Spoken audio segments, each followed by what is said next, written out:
അസ്സലാമു അലൈക്കും വറഹ്മത്തുള്ളാഹി വബറകാതുഹു. അൽഹംദുലില്ലാഹി റബ്ബിൽ ആലമീൻ വസ്സലാത്തു വസ്സലാമു അലാ റസൂലിഹിൽ അമീൻ വഅലാ ആലിഹി വസഹ്ബിഹി അജ്മഈൻ. എൻ്റെ പ്രിയപ്പെട്ട സഹോദരന്മാരെ, സഹപ്രവർത്തകരെ, അല്ലാഹു സുബ്ഹാനഹു വ തആല ഇസ്ലാമികമായി കാര്യങ്ങൾ പഠിക്കുവാനും മനസ്സിലാക്കുവാനും അത് ജീവിതത്തിൽ പകർത്തുവാനും അള്ളാഹു നമ്മെ അനുഗ്രഹിക്കുമാറാകട്ടെ. ആദ്യമായി ഞാൻ നിങ്ങളെ ഒരു രംഗത്തേക്ക് ക്ഷണിക്കുകയാണ്. ആ രംഗം മുഹമ്മദ് മുസ്തഫ സല്ലല്ലാഹു അലൈഹി വസല്ലമയുടെ ആദ്യത്തെ പരസ്യ പ്രബോധനത്തിൻ്റെ രംഗമാണ്. അത് നടക്കുന്നത് സഫാ മലയുടെ മുകളിലാണ്. റസൂലുള്ളാഹി സ്വല്ലല്ലാഹു അലൈഹി വസല്ലം ഒരു ദിവസം രാവിലെ ഈ സഫാ മലയുടെ കുന്നിന്റെ മുകളിൽ കയറിയിട്ട് വാ സബാഹ എന്ന് വിളിച്ചു പറയുന്നു. ആളുകൾ ഈ വിളി കേട്ടിട്ട് ഓടിക്കൂടുന്നു. അങ്ങനെ ഓടിക്കൂടിയ ജനങ്ങളോട് നബി സല്ലല്ലാഹു അലൈഹി വസല്ലം ആദ്യം ഒരു ചോദ്യം ചോദിക്കുന്നു. വളരെ നാടകീയമായൊരു ചോദ്യം. ഈ മലയുടെ പിന്നിൽ ഒരു സൈന്യം നിങ്ങൾ ആക്രമിക്കാൻ വേണ്ടി വന്നിട്ടുണ്ട് എന്ന് ഞാൻ പറഞ്ഞാൽ നിങ്ങൾ വിശ്വസിക്കുമോ? അവരെല്ലാവരും പറഞ്ഞു, ഞങ്ങൾ എന്തിനാ വിശ്വസിക്കണം? നീ ഇതുവരെ ഞങ്ങളോട് കളവ് പറഞ്ഞിട്ടില്ല, ഞങ്ങൾക്ക് ഇതുവരെ നീ അങ്ങനെ അയഥാർത്ഥമായ ഒരു കാര്യം പറഞ്ഞതായിട്ട് അനുഭവമില്ല, അതുകൊണ്ട് ഞങ്ങൾ വിശ്വസിക്കും. അപ്പോഴാണ് നബി സല്ലല്ലാഹു അലൈഹി വസല്ലം അങ്ങനെയാണെങ്കിൽ അതിനേക്കാൾ ഗൗരവപ്പെട്ട ഒരു കാര്യമാണ് ഞാൻ പറയാൻ പോകുന്നത്. എന്നിട്ടാണ് നബി സല്ലല്ലാഹു അലൈഹി വസല്ലം ഞാൻ അള്ളാഹുവിന്റെ ദൂതനാണ്, അള്ളാഹു ഏകനാണ്, പരലോകമുണ്ട്, അള്ളാഹുവിന്റെ മുമ്പിൽ വിചാരണ ചെയ്യേണ്ടി വരും തുടങ്ങിയ കാര്യങ്ങളൊക്കെ റസൂലുള്ളാഹി സ്വല്ലല്ലാഹു അലൈഹി വസല്ലം വിശദീകരിക്കുന്നത്. ഈ രംഗം ഞാൻ നിങ്ങളുടെ അടുത്തേക്ക് കൊണ്ടുവന്നത് എന്തിനാന്ന് വെച്ചാൽ, അന്ന് മക്കയിലെ ജനങ്ങളോട് ഒരു കാര്യം പറയാൻ വേണ്ടിയിട്ട് ഉപയോഗിച്ചിരുന്ന ഒരു പ്രധാനപ്പെട്ട രീതിയായിരുന്നു രാവിലെ തന്നെ വന്ന് സഫാ മലയുടെ മുകളിൽ കയറി നിന്ന് തുണി അഴിച്ചിട്ട് യാ സബാഹ അല്ലെങ്കിൽ വാ സബാഹ എന്ന് വിളിച്ചു പറയുക. അപ്പൊ ആൾക്കാരൊക്കെ ഓടിക്കൂടും. അപ്പൊ അവർക്ക് പറയാനുള്ളത് പറയാം. നബി സല്ലല്ലാഹു അലൈഹി വസല്ലമയും ഇതേ മെത്തേഡ് തന്നെ ഉപയോഗിച്ചു. പക്ഷെ എന്ത് ചെയ്തില്ല? തുണി അഴിച്ചില്ല. നബി തുണി ഉടുത്തുകൊണ്ട് തന്നെ അതേ രീതി ജനങ്ങളോട് വളരെ പ്രധാനപ്പെട്ട ഒരു കാര്യം പറയാൻ വേണ്ടി, അവരെ പഠിപ്പിക്കാൻ വേണ്ടി അവിടുത്തെ മുശ്രിക്കുകൾ, അവിടുത്തെ ആളുകൾ ഉപയോഗിച്ചിരുന്ന അതേ രീതി തന്നെ ഉപയോഗിച്ചു. കാരണം അത് കമ്മ്യൂണിക്കേഷന്, കാര്യങ്ങൾ ജനങ്ങളുടെ മുമ്പിൽ അവതരിപ്പിക്കാൻ ഏറ്റവും പറ്റിയ ഒരു മാധ്യമമാണ്. സഫാ മല എന്ന് പറയുന്നത് ഉയർന്നു നിൽക്കുന്ന ഒരു മലയാണ്. അവിടെ നിന്ന് സംസാരിച്ചാൽ അതിന് ചുറ്റും ആ താഴ്വരയിൽ വന്നു നിൽക്കുന്ന ആളുകൾക്ക് എല്ലാവർക്കും കേൾക്കും. ഇന്നിപ്പോ ആ സഫാ മല നിങ്ങൾ പോയി നോക്കിയാൽ കാണാൻ പറ്റില്ല. കാരണം അതൊക്കെ പല പല നിർമ്മാണ പ്രവർത്തനങ്ങൾ കൊണ്ടും അല്ലാതെയും അതിപ്പോൾ അവിടെ കുന്ന് ചെറിയൊരു ഒരു കാറ്റുണ്ട് എന്നല്ലാതെ വേറൊന്നുമില്ല. പക്ഷെ അന്ന് അങ്ങനെ ആയിരുന്നില്ല. ഈ മലയുടെ പിറകിൽ എന്നൊക്കെ പറയുമ്പോൾ ഒരു വലിയൊരു മല തന്നെ നിങ്ങൾക്ക് കാണാം. ഞാൻ പറയുന്നത് എന്താണെന്ന് വെച്ചാൽ, നബി സല്ലല്ലാഹു അലൈഹി വസല്ലം അന്ന് സമൂഹത്തോട് ഒരു കാര്യം പറയാൻ വേണ്ടി അന്ന് നിലവിലുണ്ടായിരുന്ന പ്രധാനപ്പെട്ട ഒരു പ്രചാരണ മാധ്യമം ഉപയോഗപ്പെടുത്തി. അത് പക്ഷേ അതിലുള്ള വൃത്തികേട്, മോശമൊക്കെ നന്നാക്കിയിട്ട് അതിനെ നല്ല രൂപത്തിൽ ഉപയോഗപ്പെടുത്തുകയാണ് ചെയ്തത്. ആശയപ്രചാരണത്തിന് സാധ്യമാകുന്ന എല്ലാ മാധ്യമങ്ങളും ഉപയോഗപ്പെടുത്താം എന്നതിൻ്റെ വളരെ പ്രധാനപ്പെട്ട ഒരു തെളിവായിട്ട് നബി സല്ലല്ലാഹു അലൈഹി വസല്ലമയുടെ ജീവിതത്തിൽ നിന്ന് നമുക്ക് മനസ്സിലാക്കാൻ കഴിയും. ഇനി ചരിത്രത്തിലേക്ക് നമ്മൾ പോയി കഴിഞ്ഞാൽ, ഇപ്പോൾ ഞാൻ അധികം ഉദാഹരണങ്ങളൊന്നും പറയുന്നില്ല, വളരെ പരിമിതമായ സമയം ഉപയോഗിച്ചുകൊണ്ട് പ്രധാനപ്പെട്ട കാര്യങ്ങൾ പറഞ്ഞു പോവുകയാണ്. ഒരു ഉദാഹരണം ചരിത്രത്തിൽ നിന്ന് എടുക്കാം. പ്രവാചകന്മാരിൽ നിന്ന് നമ്മൾ മൂസാ നബി അലൈഹിസ്സലാമിനെ പിക്ക് ചെയ്യാം. മൂസാ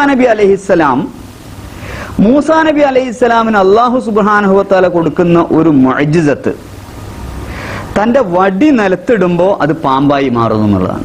ഇത് ശരിക്കും പറഞ്ഞാൽ ഒരു സെഹറാണ്. സെഹർ എന്ന് പറയുമ്പോൾ നമ്മൾ അതിന്റെ മറ്റു തലങ്ങളിലേക്കൊന്നും പോകണ്ട. സെഹർ എന്ന് പറഞ്ഞാൽ ഒരു കൺകെട്ട്, മാജിക്.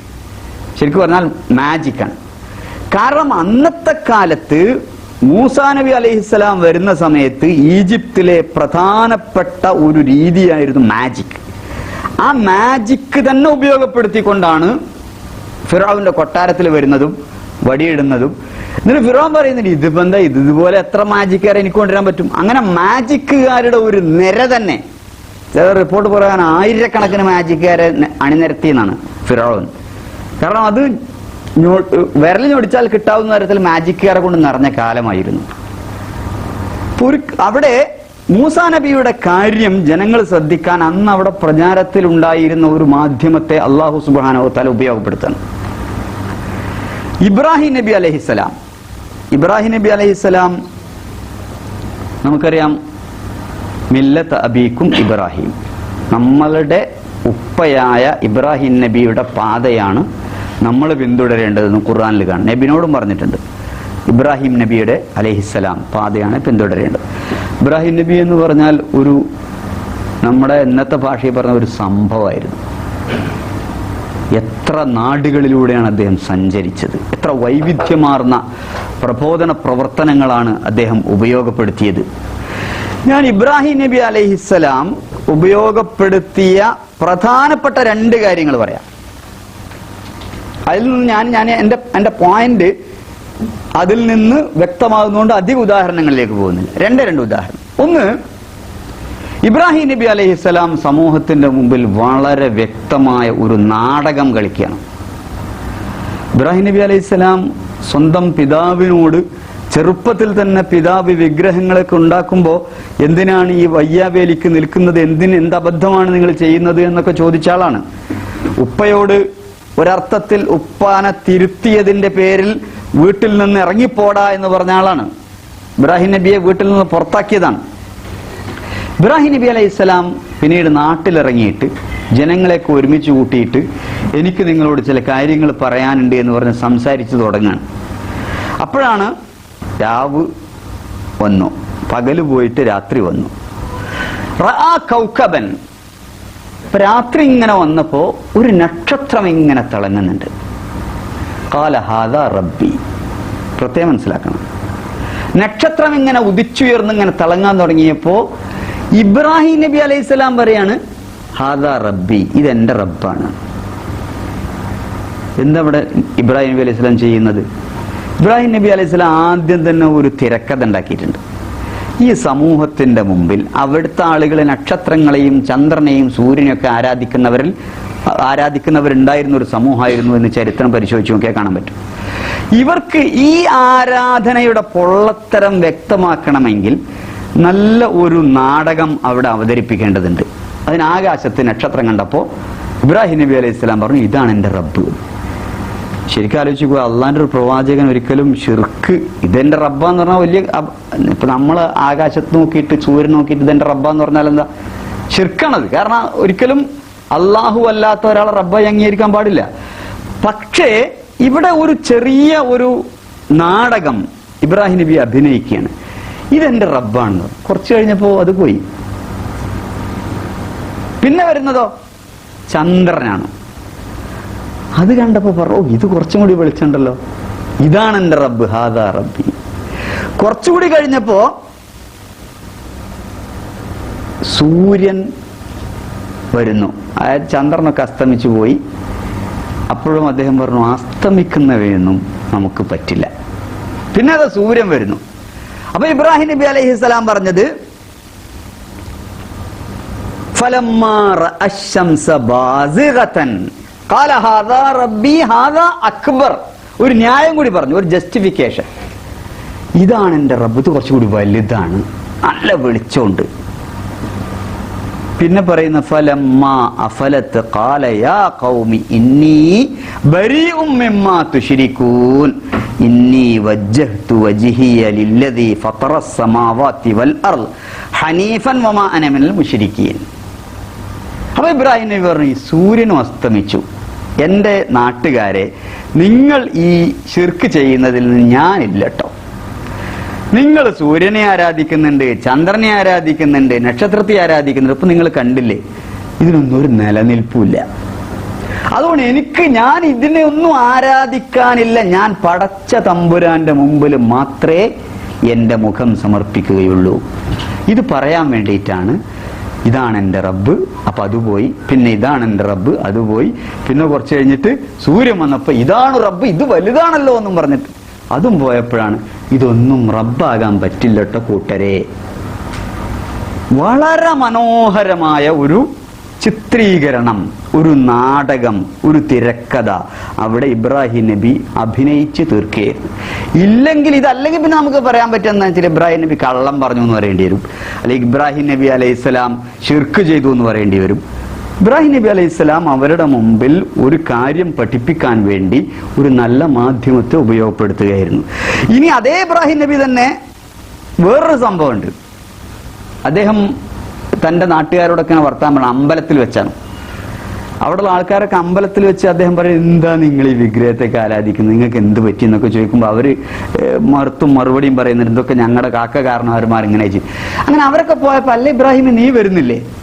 ഇബ്രാഹിം നബി പറഞ്ഞ മറുപടി എന്താന്ന് അത് ഖുർആൻ എടുത്ത് ഉദ്ധരിക്കുന്നുണ്ട്, ഇനി സഖീം സുഖല്ല.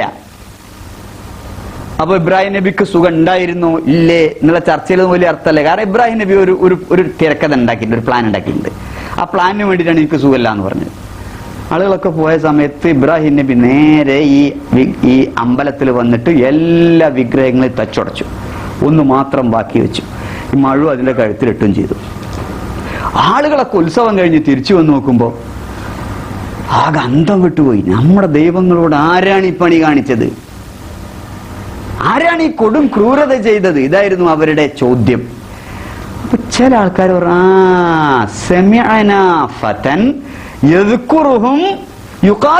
ഇബ്രാഹിം, ഒരു ചെറുപ്പക്കാരൻ ഞങ്ങളുടെ അടുത്ത് ഇങ്ങനെ വന്നിട്ട് ഇതിനൊക്കെ കുറ്റം പറയുന്നുണ്ടായിരുന്നു. ഇബ്രാഹിമാണ് എന്നാണ് അവന്റെ പേര് എന്നാണ് തോന്നുന്നത്.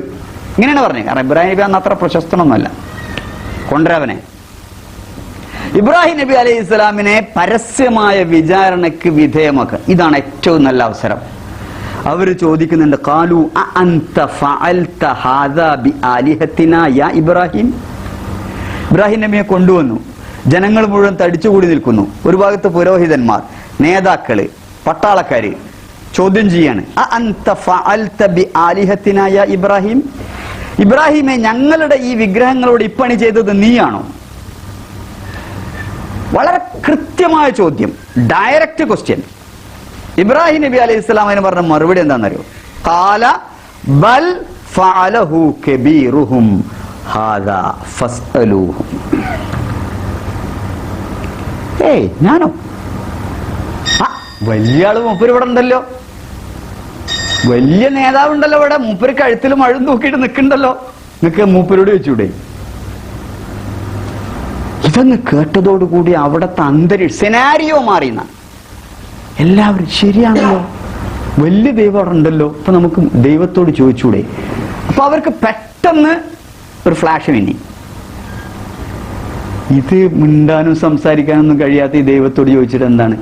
അതോടുകൂടി ജനങ്ങളുടെ മനസ്സിൽ ഒരു ചിന്ത, ഒരു സ്പാർക്ക് ഇട്ട് കൊടുക്കുകയാണ് ഇബ്രാഹിം നബി.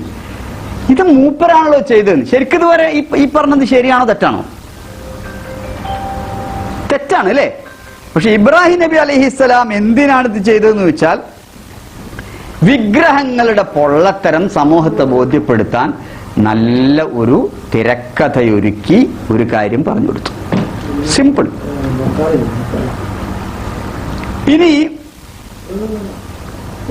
വേറെ മുഹമ്മദ് മുസ്തഫ സല്ലല്ലാഹു അലൈഹി വസല്ലമയുടെ കാലത്ത് തന്നെ നമുക്ക് ഉദാഹരണം കാണാൻ പറ്റും. നബി സല്ലല്ലാഹു അലൈഹി വസല്ലം അഹ്സാബ് യുദ്ധത്തിന്റെ സമയം, ഏതായത് ഹിജ്റ 5-ാം വർഷത്തിലാണ് അഹ്സാബ് യുദ്ധം നടക്കുന്നത്. ആ സമയത്ത് ഒരു സഹാബിയെ ഒരു ദൗത്യം ഏൽപ്പിക്കുകയാണ്. നുഐം ഇബ്നു മസ്ഊദ് എന്നാണ് സഹാബിന്റെ പേര്. അതേ അപ്പ ഇസ്ലാം സ്വീകരിച്ചതാണ്. പക്ഷെ ഇസ്ലാം സ്വീകരിച്ചു എന്നുള്ളത് ആൾക്കാരൊന്നും അല്ലാതെ അറിഞ്ഞിട്ടില്ല. മുഹമ്മദ് മുസ്തഫ സല്ലല്ലാഹു അലൈഹി വസല്ലം അദ്ദേഹത്തോട് പറയുന്നു, നിനക്കൊരു പണിയുണ്ട്. നീ ശത്രുവിന്റെ പാളയത്തിൽ ചെന്നിട്ട് അവരുടെ ആളായിട്ട് അഭിനയിക്കണം. എന്നിട്ട് അതേപോലെ തന്നെ ഇപ്പുറത്ത് ചെന്നിട്ട് അവരുടെ ആളായിട്ട് അഭിനയിക്കണം. എന്നിട്ട് ഇവരുടെ ഇടയിൽ ശത്രുത ഉണ്ടാക്കാൻ വേണ്ടിയിട്ടൊരു തന്ത്രം പയറ്റണം. പെട്ടെന്ന് നമ്മൾ തോന്നുന്നു എന്തിനാ നബി സല്ലല്ലാഹു അലൈഹി വസല്ലം ഇങ്ങനെ ഒരു സഹാബിയെ പറഞ്ഞയക്കുന്നത്? ആ സഹാബിക്കൊരു ദൗത്യം ഏൽപ്പിച്ചു കൊടുക്കാണ്. കാരണം എന്താണ്? ഈ ശത്രുക്കളെ തമ്മിൽ തെറ്റിക്കാൻ ഈ നുഐം ഇബ്നു മസ്ഊദിനോട് പറയുന്നു, നീ അവിടെ ചെന്നിട്ട് അവരുടെ ആളായിട്ട് അഭിനയിക്കണം. എന്തിനായി അഭിനയം? ഇവരെ തമ്മിൽ തെറ്റിക്കാൻ. അദ്ദേഹം പറഞ്ഞതുപോലെ തന്നെ മുശ്രിക്കുകളെടുത്ത് എന്നിട്ട്, അതായത് ഖുറൈശികളെടുത്ത് എന്നിട്ട് ഓലാളായി അഭിനയിക്കുന്നു, ഇപ്പുറത്ത് ജൂതന്മാരുടെ അടുത്ത് നിന്നിട്ട് അവരാളായി അഭിനയിക്കുന്നു, എന്നിട്ട് അവരെ തമ്മിൽ തെറ്റിക്കുന്നു. ആ തമ്മിൽ തെറ്റിയത് കൊണ്ടാണ് ശരിക്കും പറഞ്ഞാൽ അഹ്സാബ് യുദ്ധം പരാജയപ്പെട്ടത്. അവർ തമ്മിലുള്ള ആ അവിശ്വാസം വളർന്നു. നബി സല്ലല്ലാഹു അലൈഹി വസല്ലം ആ ഒരു സാധ്യത, അതായത് നുഐം ഇബ്നു മസ്ഊദ് എന്ന് പറയുന്ന പൊതുവിശ്വാസിയുടെ സാധ്യതയെ ഉപയോഗപ്പെടുത്തി. എന്നിട്ട് അദ്ദേഹത്തോട് ഒരു അഭിനയം കാഴ്ചവെക്കാൻ പറഞ്ഞു. നീ ചെന്നിട്ട് ഞാൻ അവരുടെ ആളാന്നങ്ങ് അഭിനയിക്കുക. അപ്പൊ ഒരു കാര്യം പറയാനും പഠിപ്പിക്കാനും ഒരു കാര്യം നേടാനുമൊക്കെ അഭിനയം എന്നത് ഉപയോഗപ്പെടുത്താം എന്നുള്ളതിന് ഒരുപാട് ഉദാഹരണങ്ങളുണ്ട്. യൂസുഫ് നബി അലൈഹിസ്സലാമിന്റെ കഥ വളരെ പ്രസിദ്ധമാണ്. യൂസുഫ് നബി അലൈഹിസ്സലാം തന്റെ അനുജൻ, എന്താ പേര്, ബിന്യാമീനെ പിടിച്ചു വെക്കാൻ വേണ്ടിയിട്ട് നല്ലൊരു തിരക്കഥ ഉണ്ടാക്കിയിട്ടുണ്ട് അല്ലേ? ശരിയായ ഒരു നാടകം. അദ്ദേഹം തന്റെ ഇവരോട് പറയുന്നു, തന്റെ പട്ടാളക്കാരോട് പറയുന്നു, നിങ്ങൾ പതുക്കെ പാത്രം, പാനപാത്രം അല്ലെങ്കിൽ ഈ അളവ് പാത്രം ആരുടെ ചാക്കിലിടണം?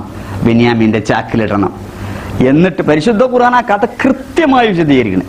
എന്നിട്ട് ഇവര് പോകാൻ നേരത്ത് നിങ്ങൾ വിളിച്ചു വരണം, ഇതാ രാജാവിന്റെ പാനപാത്രം കാണാനില്ല, രാജാവിന്റെ അളവ് പാത്രം കാണാനില്ല എന്ന് വിളിച്ചു പറയണം. ശരിയായ നാടകം. എന്നിട്ട് പറഞ്ഞു കൊടുക്കാണ്, നിങ്ങൾ ആദ്യം തന്നെ പോയിട്ട് ആരെ ചാക്ക് തപ്പരുത്, ബിന്യാമീന്റെ ചാക്ക് തപ്പരുത്. ആദ്യം പോയിട്ട് മറ്റവരുതൊക്കെ തപ്പിയിട്ട് ഇങ്ങനെ അവസാനത്തേക്ക് വരുമ്പോ മാത്രമേ ഇവന്റെ കിട്ടിപ്പോയി എന്നിട്ട് എടുക്കണം. ഖുർആൻ ഫബദഅ ബിഔഇയതിഹിം ഖബ്ല വിആഇ അഖീഹി സുമ്മ ഇസ്തഖറജഹാ മിൻ വിആഇ അഖീഹി.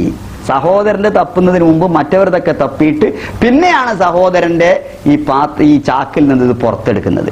എന്നിട്ടാണ് പറയുന്നത്, ഇതാ കിട്ടിപ്പോയി. യൂസുഫ് എന്ന ഖുർആൻ പറയും. അങ്ങനെയാണ് നാം യൂസുഫിന് വേണ്ടി ഒരു തിരക്കഥയൊരുക്കിയത് ഖുർആൻ പറയണം. അപ്പൊ ഒരു കാര്യം നമുക്ക് ശരിയാണ് എന്നുള്ള കാര്യം ഒരു സമൂഹത്തെ ബോധ്യപ്പെടുത്തുവാനോ, ശരിയായ കാര്യം പഠിപ്പിക്കുവാനോ, ശരിയായ ഒരു കാര്യം നടപ്പാക്കുവാനോ ഇത്തരത്തിലുള്ള സങ്കേതങ്ങൾ, അഭിനയം, നാടകം, തിരക്കഥ ഇതൊക്കെ ഉപയോഗപ്പെടുത്തിയതായി ഖുർആനിൽ നമുക്ക് കാണാൻ സാധിക്കും. ഇനി നമ്മൾക്ക് ഇസ്ലാമിന്റെ വിനോദം, കളി, തമാശ ഇതൊക്കെ ഇസ്ലാമിലുണ്ടോ? ചില ആളുകളുടെയെങ്കിലും ഒരു വിചാരം, കളി തമാശയൊക്കെ അതൊക്കെ പിള്ളേരുടേതല്ലേ. ഇസ്ലാം എന്നൊക്കെ പറഞ്ഞാൽ, അതിന്റെ നേതാക്കൾ എന്നൊക്കെ പറഞ്ഞാൽ കളിക്കാൻ പാടില്ല, തമാശ പറയാൻ പാടില്ല, വളരെ ഗൗരവത്തിൽ ഇങ്ങനെ ഇരിക്കണം എപ്പോഴും. ഇങ്ങനെ ഒരു ധാരണ സമൂഹത്തിലുണ്ട്. എന്നാൽ നമ്മൾ ചരിത്രമെടുത്ത് പരിശോധിച്ചു നോക്കുകയാണെങ്കിൽ നമുക്ക് മനസ്സിലാക്കാൻ കഴിയുന്നത് റസൂലുള്ളാഹി സ്വല്ലല്ലാഹു അലൈഹി വസല്ലം ഒരു പച്ച മനുഷ്യനായിരുന്നു. ചിലപ്പോഴൊക്കെ നമുക്ക് തോന്നും, ഇത് റസൂൽ തന്നെയാണോ? മാലിഹാദർ റസൂൽ എന്ന് ഇവര് ചോദിച്ചില്ലേ മുശ്രിക്കുകൾ. ഇതെന്ത് റസൂലാണ്? യംശീഫിൽ അസ്വാഖ്, അങ്ങാടി കൂടെയൊക്കെ നടക്കുന്നു, ഭക്ഷണമൊക്കെ കഴിക്കുന്നു, നമ്മളെ പോലെ ഒരു മനുഷ്യൻ. റസൂലുള്ളാഹി സ്വല്ലല്ലാഹു അലൈഹി വസല്ലം ഒരു പച്ച മനുഷ്യനായിരുന്നു. നബി തമാശ പറഞ്ഞിരുന്നു. നബി സല്ലല്ലാഹു അലൈഹി വസല്ലമയുടെ തമാശകൾ എന്ന് പറഞ്ഞിട്ട് തന്നെ ഒരുപാട് സംഭവങ്ങൾ കാണാം. നബി സല്ലല്ലാഹു അലൈഹി വസല്ലം കളിയും വിനോദവും അനുവദിച്ചിരുന്നു. നബി തന്നെ കളിച്ചിരുന്നു. സ്വന്തം ഭാര്യയുമായി ഓട്ട മത്സരം നടത്തിയിരുന്നു. എന്നിട്ട് ആയിഷ റളിയല്ലാഹു അൻഹയും നബി സല്ലല്ലാഹു അലൈഹി വസല്ലമയും ഓട്ട മത്സരം നടത്തിയതിന്റെ ചിത്രീകരണം ഹദീസിലുണ്ട്. പണ്ട് കമാൽ പാഷ ഒരു സ്ഥലത്ത് വെച്ച് ചോദിച്ചിട്ടുണ്ട്, ഇന്നത്തെ നമ്മുടെ മൗലിയരും അയാളുടെ ഭാര്യയും, പള്ളിയിലെ കാളിയേരും മൂപ്പര ഭാര്യയും ഓട്ട മത്സരം നടത്തിയാൽ ആൾക്കാർ പറയും കാളിയേർക്ക് പിരാന്തായി. കാരണം നാട്ടിലെ കാളിയേര് അല്ലെങ്കിൽ മുസ്ലിയാര് നേതാവ് എന്നൊക്കെ പറഞ്ഞാൽ ഇങ്ങനെ കളിയും തമാശയും ഓട്ട മത്സരവും നടത്താൻ പാടില്ല. പക്ഷെ നബി സല്ലല്ലാഹു അലൈഹി വസല്ലം ആയിഷ റളിയല്ലാഹുമായി ഓട്ട മത്സരം നടത്തി. ആയിഷ റളിയല്ലാഹു പറയണം, ആദ്യം ഞാൻ ജയിച്ചു, പിന്നെ നടത്തി. മദീനയിൽ വന്നതിന് ശേഷം കുറച്ചും കൂടി കഴിഞ്ഞപ്പോൾ പിന്നെയും നടത്തിയപ്പോൾ ഞാൻ തോറ്റു, നബി ജയിച്ചു. അപ്പൊ നബി സല്ലല്ലാഹു അലൈഹി വസല്ലം എന്നോട് പറഞ്ഞത്, പണ്ട് നീ എന്നെ തോൽപ്പിച്ചതിന്റെ പ്രതികാരാണ് കേട്ടോ. ഹദീസിലുള്ളതാണ്. ഇങ്ങനെയുള്ള ഒരാളായിരുന്നു നബി സല്ലല്ലാഹു അലൈഹി വസല്ലം എന്ന് മാത്രമല്ല, ഇതൊക്കെ സഹീഹായ ഹദീസ്. ഞാൻ പറഞ്ഞു, ഹദീസിന്റെ ടെക്സ്റ്റ് ഞാൻ ഉദ്ധരിക്കുന്നില്ല എന്നേ ഉള്ളൂ. സഹീഹായ ബുഖാരിയിലും മുസ്ലിമിലും ഒക്കെ വന്ന ഹദീസാണ്. നബി സല്ലല്ലാഹു അലൈഹി വസല്ലം ഒരിക്കൽ പള്ളിയിൽ കളി, സ്പോർട്സ്, പള്ളിയാണ് കേട്ടോ. നമുക്കിപ്പോ പള്ളി എന്ന് പറഞ്ഞാൽ നമുക്ക് ഇങ്ങനെയൊന്നും ചിന്തിക്കാൻ പോലും കഴിയില്ല. കാരണം പള്ളി നിസ്കരിക്കുക അടക്കുക ഇതിനുള്ളതാണ് പള്ളി എന്നാണ് ഇപ്പൊ പൊതുവെ വെച്ചിട്ടുള്ളത്. യഥാർത്ഥത്തിൽ നബി സല്ലല്ലാഹു അലൈഹി വസല്ലമയുടെ പള്ളി നമസ്കാരത്തിന് മാത്രമായിരുന്നില്ല. നബി സല്ലല്ലാഹു അലൈഹി വസല്ലമയുടെ പള്ളി എന്ന് പറഞ്ഞാൽ ഒരു പള്ളിയുമായിരുന്നു, അതോടൊപ്പം പാർലമെന്റും ആയിരുന്നു. ആ പള്ളിയിലാണ് എന്ത് നടക്കുന്നത്? സ്പോർട്സ് നടക്കുന്നത്. നബി സല്ലല്ലാഹു അലൈഹി വസല്ലം തന്റെ ഭാര്യ ആയിഷ റളിയല്ലാഹു അൻഹയോട് ചോദിക്കാണ്, നിനക്ക് കളി കാണണോ? നബി സല്ലല്ലാഹു അലൈഹി വസല്ലമയുടെ ഈ ചോദ്യത്തിന് ആയിഷ റളിയല്ലാഹു അൻഹ കാണണം എന്ന് പറയുമ്പോൾ നബി സല്ലല്ലാഹു അലൈഹി വസല്ലമ ആയിഷ റളിയല്ലാഹു അൻഹയെ കളി കാണാൻ കൊണ്ടുപോവാണ്. എന്നിട്ട് ആയിഷ റളിയല്ലാഹു അൻഹ പറയാണ്, ഞാൻ ഈ അബിസീനിയക്കാരുടെ കായിക വിനോദം, ഈ കളി എനിക്ക് മതി വരുവോളം കണ്ടു. കുറെ കഴിഞ്ഞപ്പോ എനിക്ക് മടുത്തു. എന്നിട്ട് ഞാൻ മതി നമുക്ക് പോകാം എന്ന് പറയുന്നത് വരെ എന്നെ ആ കളി കാണിച്ചു എന്ന് സഹീഹായ ഹദീസിൽ വന്ന സംഭവം. നബി സല്ലല്ലാഹു അലൈഹി വസല്ലം ഓട്ട മത്സരം നടത്തി എന്ന് മാത്രമല്ല, കളിച്ചു എന്ന് മാത്രമല്ല, കളി നടക്കുമ്പോ സ്വന്തം ഭാര്യയെ വരെ അത് കൊണ്ടുപോയി ഞാൻ നബിയുടെ ചുമലിലൂടെ ആ കളി കണ്ടുകൊണ്ടിരിക്കുകയായിരുന്നു. കളി കുറെ കഴിഞ്ഞപ്പോൾ ഞാൻ പറഞ്ഞു മതി നമുക്ക് പോവാന്ന് പറഞ്ഞപ്പോഴാണ് നബി സല്ലല്ലാഹു അലൈഹി വസല്ലം എന്നെ തിരിച്ചു വീട്ടിലേക്ക് കൊണ്ടുവന്നത്. ഇങ്ങനെയുള്ള ഒരു പച്ച മനുഷ്യനായിരുന്നു റസൂലുള്ളാഹി സ്വല്ലല്ലാഹു അലൈഹി വസല്ലം. നബി സല്ലല്ലാഹു അലൈഹി വസല്ലം തന്റെ അനുചരന്മാരോട്, സഹാബിമാരോട്, വരുന്ന ആളുകളോടൊക്കെ വളരെ പുഞ്ചിരിച്ചുകൊണ്ട് പലപ്പോഴും തമാശയിൽ പല കാര്യങ്ങളും പറഞ്ഞതായി സഹീഹായ ഹദീസുകളിൽ വന്നിട്ടുണ്ട്. അങ്ങനെയാണെങ്കിൽ സംഗീതത്തെക്കുറിച്ചുള്ള ഇസ്ലാമിന്റെ വീക്ഷണം എന്താണ് എന്ന് പരിശോധിക്കുമ്പോൾ ഇതൊക്കെ നമ്മൾ മുന്നിൽ വെച്ചുകൊണ്ടായിരിക്കണം ആ വിഷയത്തിലേക്ക് വരേണ്ടത്. അതുകൊണ്ടാണ് ഞാൻ ഈ ആമുഖം പറഞ്ഞത്.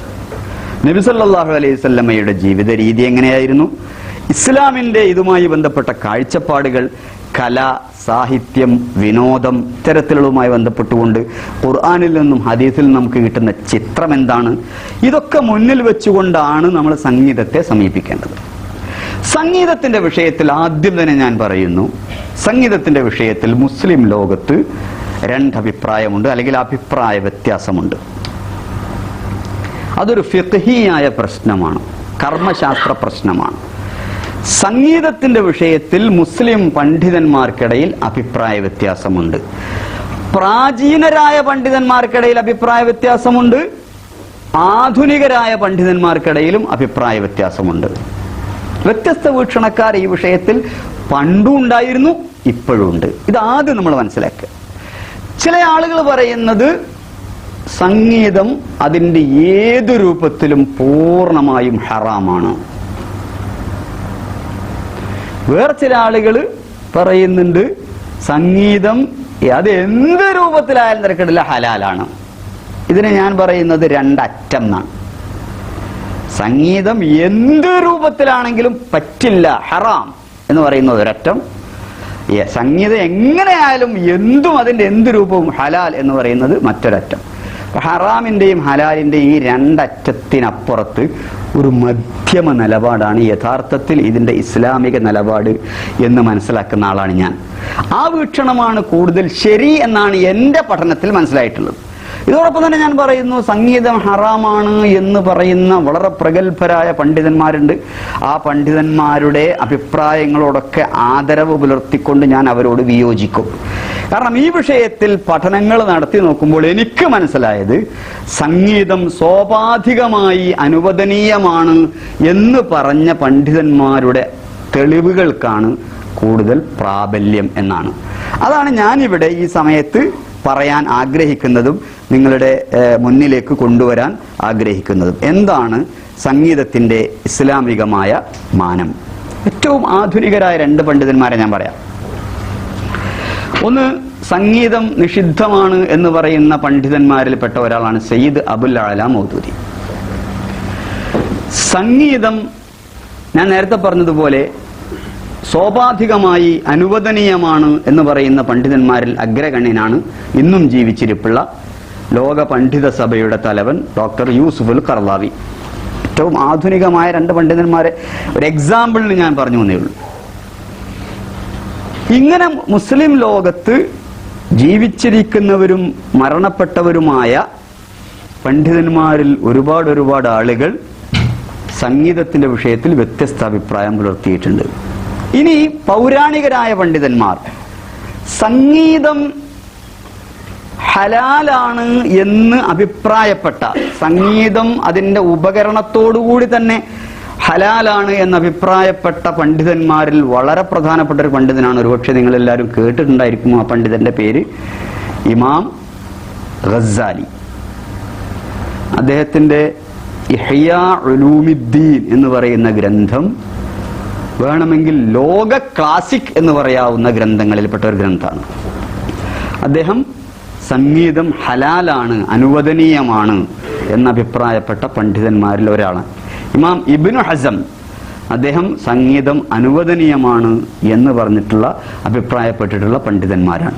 എന്നാൽ ഇപ്പുറത്ത് മദ്ഹബിന്റെ ഇമാമിയങ്ങളും അല്ലാത്ത പണ്ഡിതന്മാരുമായ ഒരുപാട് ആളുകൾ സംഗീതം, അത് ചില ആളുകൾ സംഗീതമേ ഹറാമാണ്, അതായത് ഒരു പാട്ടും പാടാൻ പാടില്ല, ഉപകരണം ഉണ്ടായാലും തിരക്കിടില്ല, ഉപകരണം ഇല്ലെങ്കിലും തിരക്കിടില്ല, പാടില്ല എന്ന് പറയുന്നവരുണ്ട്.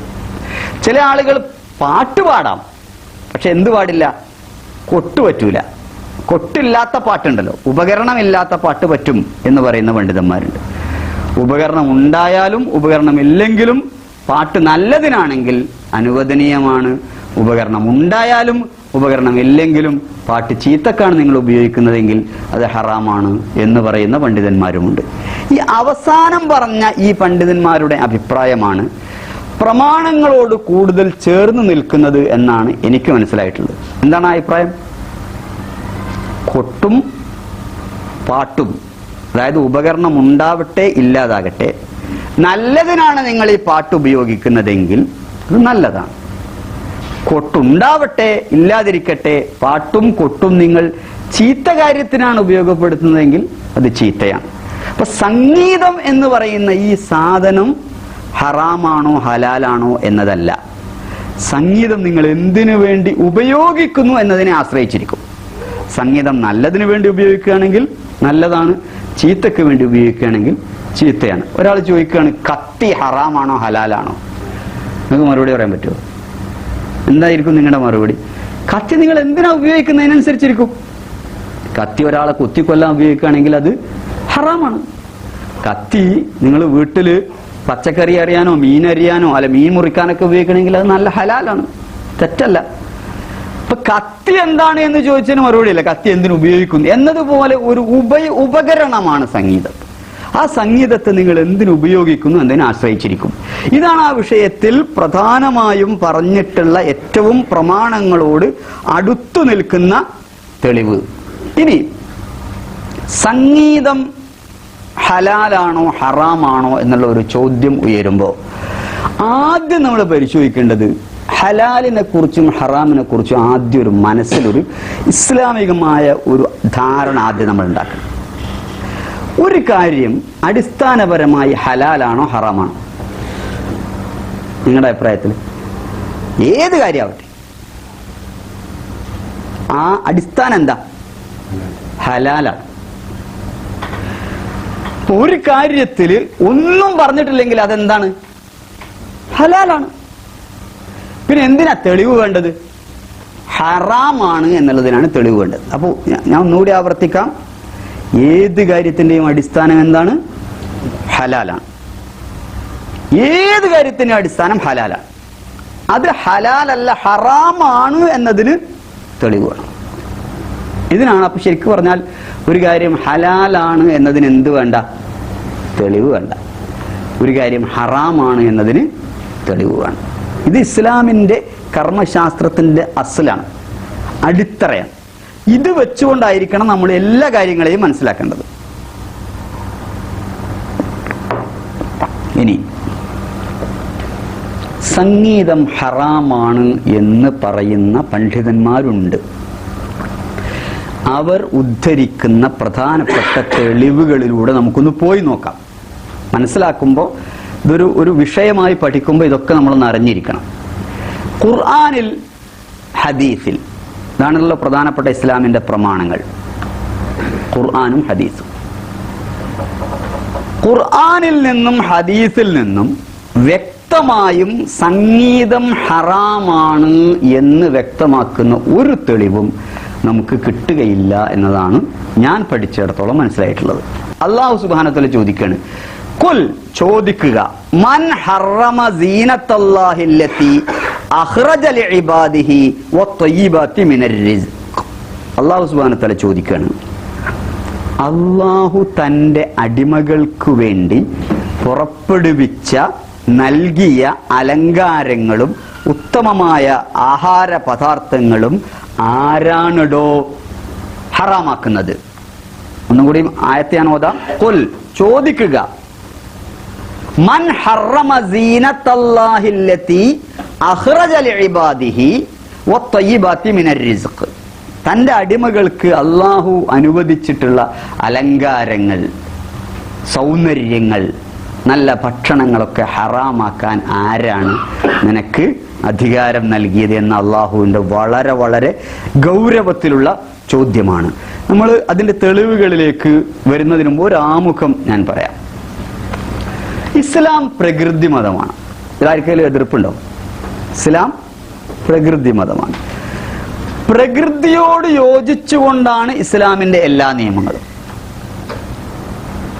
അതുകൊണ്ടാണ് സാധാരണ ഇസ്ലാം പ്രകൃതി മതമാണ് എന്ന് നമ്മൾ പറയാറുള്ളത്. പ്രകൃതി വിരുദ്ധമായ ഒന്നും ഇസ്ലാമിലില്ല. അപ്പോൾ പ്രകൃതിയിൽ പാട്ടുണ്ടോ? ഉണ്ടോ? പ്രകൃതിയിൽ പാട്ടുണ്ട് അല്ലേ? കുയിലിന്റെ പാട്ട്. ഞാൻ ഒരു എക്സാമ്പിൾ പറയാം. കുയിലിന്റെ പാട്ട്. പ്രകൃതി എന്ന് പറയുന്നത് സംഗീത താളലയങ്ങളൊക്കെ അടങ്ങിയതാണ്. നിങ്ങൾ ഒഴിഞ്ഞ് ഒരു വിശാലമായ മരങ്ങളും തണലുകളും ഒക്കെ ഉള്ള ഒരു സ്ഥലത്ത് ഇങ്ങനെ ഒഴിഞ്ഞിരിക്കുകയാണെങ്കിൽ അവിടെ കിളികളുടെ കളകളാരവം കേൾക്കാം. അതോടൊപ്പം തന്നെ അരുവികളുടെ, കൊച്ചരുവികളുടെ കളകൂജനം കേൾക്കാം. അതങ്ങനെ കേൾക്കുമ്പോൾ തന്നെ നമുക്കൊരു മനോഹാരിതയാണ്. നല്ല കിളികൾ, പലതരം കിളികളുടെ ശബ്ദങ്ങൾ, ഇതൊക്കെ യഥാർത്ഥത്തിൽ പ്രകൃതിയിലെ സംഗീതമാണ്. സംഗീതം. ഒരാള് കിളി ഇങ്ങനെ, ഈ കിളികളുടെ ഈ കൂവലും കിളികളുടെ ഈ സംഗീതം ഒരാൾ മൊബൈലിൽ റെക്കോർഡ് ചെയ്തു. ഞാനൊരു എക്സാമ്പിൾ പറയാം. പിന്നെ അയാൾ അത് കേൾക്കുന്നത് ഹറാമാവോ? ഒന്നുമല്ല. അള്ളാഹു പ്രകൃതിയിൽ ഉണ്ടാക്കിയ ഒരു സംഗീതം ഞാൻ എന്ത് ചെയ്തു? നല്ല ശബ്ദം, കുയിലിന്റെ ഇങ്ങനെ പാട്ട്, ഇതൊക്കെ ഞാൻ മൊബൈലിൽ റെക്കോർഡ് ചെയ്തു. എന്നിട്ട് പിന്നെ അതിങ്ങനെ കേൾക്കാൻ എനിക്ക് ഇഷ്ടമുണ്ടാവും, ഞാനതിങ്ങനെ പ്ലേ ചെയ്യുന്നു. ഹറാമാവോ?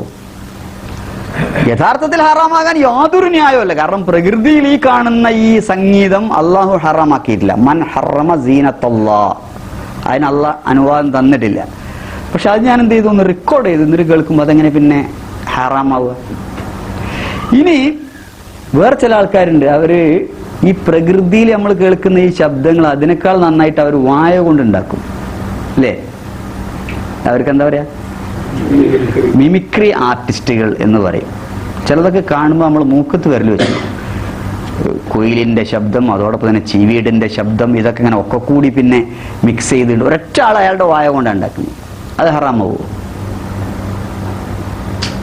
അങ്ങനെ ഉപകരണം ഒന്നും ഉപയോഗിക്കില്ല. മൂപ്പര് ആകെ ഉപയോഗിക്കുന്ന ഉപകരണം മൂപ്പരുടെ വായയാണ്, മൗത്താണ്. ഈ മൗത്ത് ഓർഗൻ കൊണ്ട് അദ്ദേഹം ഈ ശബ്ദങ്ങളൊക്കെ ഉണ്ടാക്കിയാലോ ഹറാമാവോ? എന്റെ മനസ്സിൽ നമ്മൾ നേരത്തെ പറഞ്ഞ ലോജിക്കൊക്കെ വെച്ച് അത് ഹറാമാകാൻ യാതൊരു സാധ്യതയുമില്ല. ഇതേ ശബ്ദങ്ങൾ ഒരാൾ ഒരു എന്താ പറയാ, ഒരു യന്ത്രത്തിൽ നിന്നുണ്ടാക്കുന്നു. കുയിലിന്റെ ശബ്ദം, ഒരു ബട്ടൺ നിൽക്കുമ്പോൾ കുയിലിന്റെ ശബ്ദം വരും. അത് ഹറാമാണ് എന്ന് പറയാനുള്ള ഒരു ന്യായവുമില്ല. ഒരു ന്യായവും നമ്മുടെ മുമ്പിൽ വരുന്നില്ല. അപ്പൊ ഈ പ്രകൃതിയുടെ സംഗീതം അത് ശബ്ദം കൊണ്ടുണ്ടാക്കിയാലും തിരക്കിടില്ല, അത് നമ്മൾ മെഷീനും കൊണ്ടുണ്ടാക്കിയാലും തിരക്കിടില്ല. ഹറാമാണ് എന്ന് പറയാൻ പറ്റില്ല. ഞാനൊരു സിമ്പിൾ ചോദ്യം ചോദിക്കട്ടെ. എൻ്റെ മുമ്പിലിരിക്കുന്ന ആളുകളൊക്കെ ആത്മാർത്ഥമായി അഭിപ്രായം പറയാം. സംഗീതം എന്ന് പറയുന്നത് മനുഷ്യൻ അതിനോട് താല്പര്യമുള്ളവനാണോ അല്ലേ? പൊതുവായ പ്രകൃത ഞാൻ പറയുന്നു. താല്പര്യമുള്ളവനാണ് പൊതുവായി മനുഷ്യൻ. അത് മനുഷ്യനിൽ അല്ലാഹു സുബ്ഹാനഹു വ തആല നിക്ഷേപിച്ചിട്ടുള്ള ഒരു വികാരമാണ്. ഇപ്പോൾ പുതിയ പഠനങ്ങളൊക്കെ സംഗീതം എന്ന് പറയുന്നതിന്റെ തെറാപ്പി, മ്യൂസിക് തെറാപ്പിയെ കുറിച്ചൊക്കെ വലിയ വലിയ പഠനങ്ങൾ നടക്കുന്നുണ്ട്. നിങ്ങൾ അതൊക്കെ അതിൻ്റെ എല്ലാ ശാസ്ത്രീയമായ എല്ലാം വിട്ട് ചെറിയ കുട്ടികൾക്ക് നിങ്ങൾ പാട്ട് പാടി കൊടുത്താൽ അവര് കരയുന്ന കുട്ടികൾ കാണാം, കരച്ചിലൊക്കെ നിർത്തും, അവർ ഉറങ്ങാൻ തുടങ്ങും. അതുകൊണ്ടാണ് ഉമ്മമാര് താരാട്ട് പാട്ട് ഇങ്ങനെ പണ്ട് നമ്മളോടൊക്കെ ലാ ഇലാഹ ഇല്ലല്ലാഹ് പാട്ടാക്കിയിട്ട് അങ്ങനെ പാടുകയാണ്. അതായത് അതിന് എന്താണ് പറയുക, മ്യൂസിക് കൊടുത്താണ്. ലാ ഇലാഹ അല്ലെങ്കിൽ നബിന്റെ കാലത്ത് ലാ ഇലാഹ ഇങ്ങനെ ഉണ്ടാവും. ഒരു ലാ ഇലാഹ ഇല്ലല്ലാഹ് എന്നൊക്കെ പറഞ്ഞാൽ അത് വളരെ എന്താ പറയാ, ഒരു ഗൗരവത്തിലുള്ള പിന്നെ എല്ലാ സ്വേച്ഛാധിപതികളെയും വിറപ്പിക്കുന്ന ഒരു ശബ്ദമാണ് ലാ ഇലാഹ ഇല്ലല്ലാഹ്. പക്ഷെ അതിനൊരു സംഗീതം കൊടുക്കുകയാണ് ആര്? ഉമ്മമാർ. എന്നിട്ട് അതിനിങ്ങനെ മ്യൂസിക് കൊടുത്തിട്ട് കുട്ടികളെ ഇങ്ങനെ ആട്ടി ഉറക്കുകയാണ്. താരാട്ട് പാട്ടുകൾ ഉണ്ടായത് എങ്ങനെയാണ്? കുട്ടികളിൽ അത് വലിയ സ്വാധീനം ചെലുത്തുന്നുണ്ട്, മനുഷ്യരിൽ അത് വലിയ സ്വാധീനം ചെലുത്തുന്നുണ്ട്. മനുഷ്യനിൽ സംഗീതം ആസ്വദിക്കാനുള്ള ഒരു താല്പര്യമുണ്ട്. ഈ താല്പര്യത്തെ ഇസ്ലാം അഡ്രസ് ചെയ്യുന്നുണ്ടോ ഇല്ലേ? മനുഷ്യനിൽ അല്ലാഹു ലൈംഗിക വികാരം ഉണ്ടാക്കിയിട്ടുണ്ട് അല്ലേ? ലൈംഗിക വികാരം തൃപ്തിപ്പെടുത്താൻ അനുവദനീയമായ മാർഗവും അല്ലാഹു നിർദ്ദേശിച്ചിട്ടുണ്ട്. കല്യാണം കഴിക്കുക. യാ മഅ്ശറ ശബാബ് മൻ ഇസ്തതാഅ മിൻകുമുൽ ബാഅത ഫല്യതസവ്വജ്. അല്ലാഹു നിങ്ങൾക്ക് നിശ്ചയിച്ചു തന്ന വികാരമാണ് ലൈംഗിക വികാരം. അത് പൂർത്തിയാക്കാൻ അല്ലാഹു നിങ്ങൾക്ക് മാർഗവും നിശ്ചയിച്ചു. പക്ഷെ ആ മാർഗം മാത്രമേ ഉപയോഗപ്പെടുത്താവൂ. വേറെ ചില ആൾക്കാർ വേലി ചാടുന്ന ആൾക്കാരുണ്ട്. അതിലൊന്നും പ്രശ്നമല്ല, നമുക്ക് ആരുമായിട്ട് ലൈംഗിക ബന്ധത്തിൽ ഏർപ്പെടുന്നതിന് എന്താ കുഴപ്പം എന്ന് പറയുന്ന ആൾക്കാരുണ്ട്. അത് തെറ്റാണ്. അവന്റെ വികാരം അവൻ അനുവദനീയമായ മാർഗത്തിലൂടെ ഉപയോഗപ്പെടുത്താൻ പാടുള്ളൂ. സംഗീതം കേൾക്കുക എന്നത് മനുഷ്യന്റെ ഒരു വാഞ്ചയാണെങ്കിൽ ആ വാഞ്ച തൃപ്തിപ്പെടുത്താൻ അനുവദനീയ മാർഗങ്ങളെ ഉപയോഗപ്പെടുത്താൻ പാടുള്ളൂ. അനനുവദനീയമായ മാർഗങ്ങൾ ഉപയോഗപ്പെടുത്താൻ പാടില്ല. ഇനി ഈ ലൈംഗിക വികാരങ്ങളെ വിലക്കിയ പ്രകൃതി വിരുദ്ധമായ ഒരു കാര്യം പഠിപ്പിച്ച ഒരു ദർശനമാണ് ക്രിസ്ത്യാനിറ്റി. അവരെന്ത് ചെയ്തു? റഹ്ബാനിയത്ത് പ്രഖ്യാപിച്ചു, സന്യാസം. എന്നിട്ട് പുരോഹിതന്മാരൊന്നും കല്യാണം കഴിക്കാൻ പാടില്ല എന്ന് പറഞ്ഞു. അതുകൊണ്ട് എന്താ ഉണ്ടായത് വെച്ചാൽ പുരോഹിതന്മാരൊന്നും കല്യാണം കഴിച്ചതുമില്ല. അവരുടെ സന്യാസി മഠങ്ങൾ മുഴുവൻ ജീർണതയുടെ, ലൈംഗിക അരാജകത്വത്തിന്റെ, വൃത്തികേടിന്റെ കേന്ദ്രമായി മാറി. അതാണ് അതുകൊണ്ടുണ്ടായ സംഭവം. അപ്പൊ അന്ന് മാത്രമല്ല, ഇന്നും ഇപ്പൊ അതിൽ വലിയ വ്യത്യാസമൊന്നുമില്ല എന്നിപ്പോ നമുക്കറിയാം. ഇതിനെക്കുറിച്ച് ഖുർആൻ എന്താ പറഞ്ഞെന്നറിയാം? അവിടെയാണ് നമ്മുടെ പോയിന്റ്. ഖുർആൻ പറഞ്ഞ എന്താ വെച്ചാൽ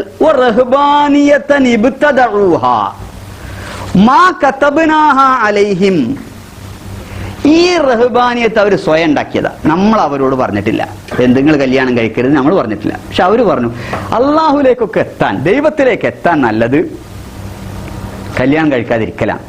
എന്നിട്ട് അവർ സ്വയാണ് പ്രഖ്യാപിച്ചു. എന്നിട്ട് അള്ളാഹ് പറയാണ് അവരത് പാലിക്കേണ്ട വിധം പാലിച്ചുമില്ല. പറയുമ്പോ പറഞ്ഞു എന്ത്? കല്യാണം കഴിക്കൽ ഹറാമാണ് എന്ന് പറഞ്ഞു. ഭയങ്കര എളുപ്പത്തിൽ പറഞ്ഞു. പക്ഷെ അത് പാലിക്കാൻ പറ്റുമോ? അവർക്കത് പാലിക്കാൻ പറ്റിയതുമില്ല. അതിനെന്ത് അവർ ചെയ്തു?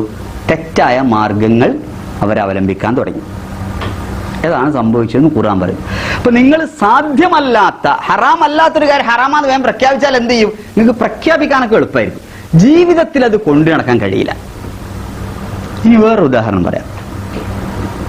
റമളാനിന്റെ രാത്രികളിൽ, റമളാൻ മാസത്തിലെ രാത്രികളിൽ ഭാര്യമാരുമായി ലൈംഗിക ബന്ധത്തിൽ ഏർപ്പെടാൻ പറ്റുമോ? പറ്റൂലേ? പറ്റും അല്ലേ? എന്നാൽ ആദ്യം ആളുകൾ വിചാരിച്ചിരുന്നത് പറ്റൂല എന്നാണ്. അപ്പൊ ആദ്യം ഇത് ഹറാമാണ്. അത് ഞാൻ പറയുന്ന പ്രത്യേകം മനസ്സിലാക്കുക. റമളാനിന്റെ രാത്രികളിൽ ഭാര്യമാരുമായി ലൈംഗിക ബന്ധത്തിൽ ഏർപ്പെടാൻ പാടില്ല എന്നാണ് സഹാബിമാര് വിചാരിച്ചിരുന്നത്. അതുകൊണ്ട് അവരങ്ങനെ വിചാരിച്ചിട്ട് പല ആളുകളും വളരെ കൺട്രോൾ, ഭാര്യ അടുത്ത് കിടക്കുകയാണ്, അപ്പൊ ആ സമയത്ത് കൺട്രോൾ ചെയ്യണമെങ്കിലുള്ള കൺട്രോൾ അത്ര വേണ്ടിയത് നമുക്കറിയാം, എന്നാലും കൺട്രോൾ ചെയ്തു. പക്ഷെ ചില ആൾക്കാർക്കൊക്കെ കൺട്രോൾ തെറ്റി. അല്ലാഹു സുബ്ഹാനഹു വ തആല ഈ വിഷയ സംബന്ധമായിട്ട് പരിശുദ്ധ ഖുർആനിൽ സൂറത്തുൽ ബഖറയിൽ 187 ആയത്തിൽ പറയുന്നുണ്ട്, ഉഹില്ല ലക്കും ലൈലത്തസ് സിയാമി അർറഫസു ഇലാ നിസാഇക്കും. റമദാനിന്റെ രാത്രികളിൽ ഭാര്യമാരുമായി ലൈംഗിക ബന്ധത്തിൽ ഏർപ്പെടുന്നതിന് നിങ്ങൾക്ക് ഒരു തകരാറുള്ള അനുവദനീയമാക്കിയിരിക്കുന്നു. കുഴപ്പമൊന്നുമില്ല, ഹറാമല്ല. എന്നിട്ട് ഹുന്ന ലിബാസുല്ലക്കും അൻതും ലിബാസുല്ലഹുന്ന, അവർ നിങ്ങളുടെ വസ്ത്രമാണ്, നിങ്ങൾ അവരുടെയും വസ്ത്രമാണ്.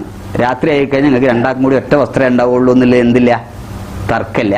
അപ്പൊ അവിടെ നിങ്ങൾക്ക് അല്ലാഹു സുബ്ഹാനഹു വ തആല ലൈംഗിക ബന്ധത്തിൽ ഏർപ്പെടുന്നതിന് വിലക്കൊന്നും ഏർപ്പെടുത്തിയിട്ടില്ല. എന്നിട്ട് അല്ലാഹു പറയാണ്, അലിമല്ലാഹു അന്നക്കും കുൻതും തഖ്താനൂന അൻഫുസക്കും, അല്ലാഹ്ക്കറിയാം നിങ്ങൾ നിങ്ങളെ തന്നെ വഞ്ചിക്കുകയായിരുന്നു എന്ന് പറഞ്ഞാൽ എനിക്കൊരു കുറ്റം, ഇത് ഹറാമാന്ന് എനിക്ക് എന്റെ മനസ്സ് പറയുന്നു. റമളാന്റെ രാത്രിയിൽ ലൈംഗിക ബന്ധം പാടില്ല, ഹറാമാന്ന് എന്റെ മനസ്സ് പറയുന്നു. പക്ഷെ അത് ചെയ്യാൻ എനിക്കിട്ട് സാധിക്കുന്നില്ല. അപ്പൊ പിന്നെ എന്താ ഞാൻ ചെയ്യുക? ഹറാമാന്ന് വിചാരിച്ചിട്ട് ഈ ഹറാമ് ചെയ്യുക. അതിനാണ് അല്ലാഹ് പറഞ്ഞ, അല്ലാഹ്ക്കറിയാം നിങ്ങൾ നിങ്ങളെ തന്നെ വഞ്ചിക്കുകയായിരുന്നു, നിങ്ങളുടെ മനസാക്ഷിയെ വഞ്ചിക്കുകയായിരുന്നു. ഈ രണ്ട് കാര്യങ്ങളും ഞാൻ മുന്നിൽ വെച്ചുകൊണ്ട് പറയുന്നു, സംഗീതം ഹറാമാണ് എന്നൊരാൾ പ്രഖ്യാപിച്ചാൽ അയാൾക്ക് ജീവിതത്തിൽ അത് കൊണ്ടു നടത്താൻ ഭയങ്കര പ്രയാസമായിരിക്കും. ഞാൻ ഒന്നുകൂടി ആവർത്തിക്കാം, സംഗീതം ഹറാമാണ് എന്നാണ് ഒരാൾ പ്രഖ്യാപിക്കുന്നതെങ്കിൽ അയാൾക്കത് ജീവിതത്തിൽ കൊണ്ടു നടത്താൻ വലിയ പ്രയാസമായിരിക്കും. സംഗീതം എന്ന് പറയുമ്പോൾ മൈക്കിൾ ജാക്സന്റെ പാട്ട് മാത്രമല്ലല്ലോ. സംഗീതം എന്ന് പറഞ്ഞാൽ ഇതൊക്കെ ഇപ്പോ ഇവിടെ ഞങ്ങൾ അരീക്കോട്ടുകാരനായ നമ്മുടെ ഒരു സുഹൃത്തുണ്ടായിരുന്നു. അദ്ദേഹം പിന്നീട് ഇവിടുന്ന് പോയി. ഞാനും അദ്ദേഹവുമായിട്ട് ഈ വിഷയത്തിൽ കുറെ ഇമെയിലിൽ അങ്ങോട്ടും ഇങ്ങോട്ടും പിന്നെ സംവാദങ്ങൾ നടത്തിയിട്ടുണ്ടായിരുന്നു.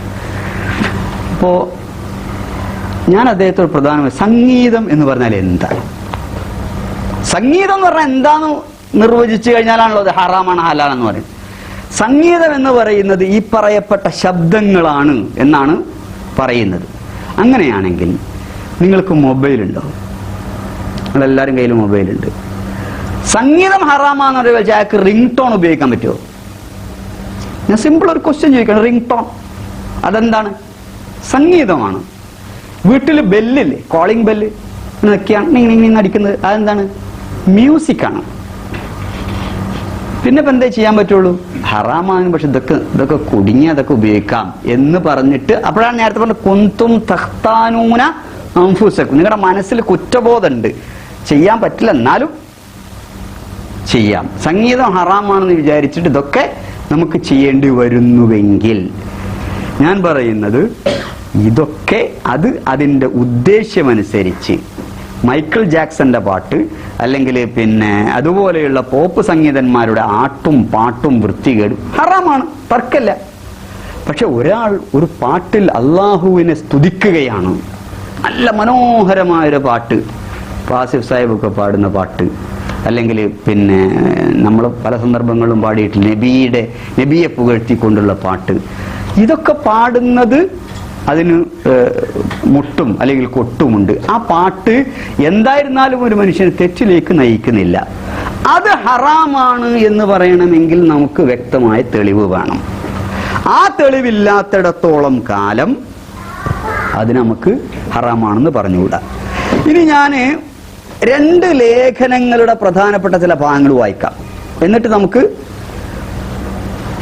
ഒരു ലേഖനത്തിൽ പറയുന്നത്, എതിരാളി ഉപയോഗിക്കുന്ന ആയുധം പിടിച്ചെടുത്ത് അതുകൊണ്ട് തന്നെ തിരിച്ചടിക്കുക എന്നത് നല്ല ഒരു യുദ്ധതന്ത്രമാണ്.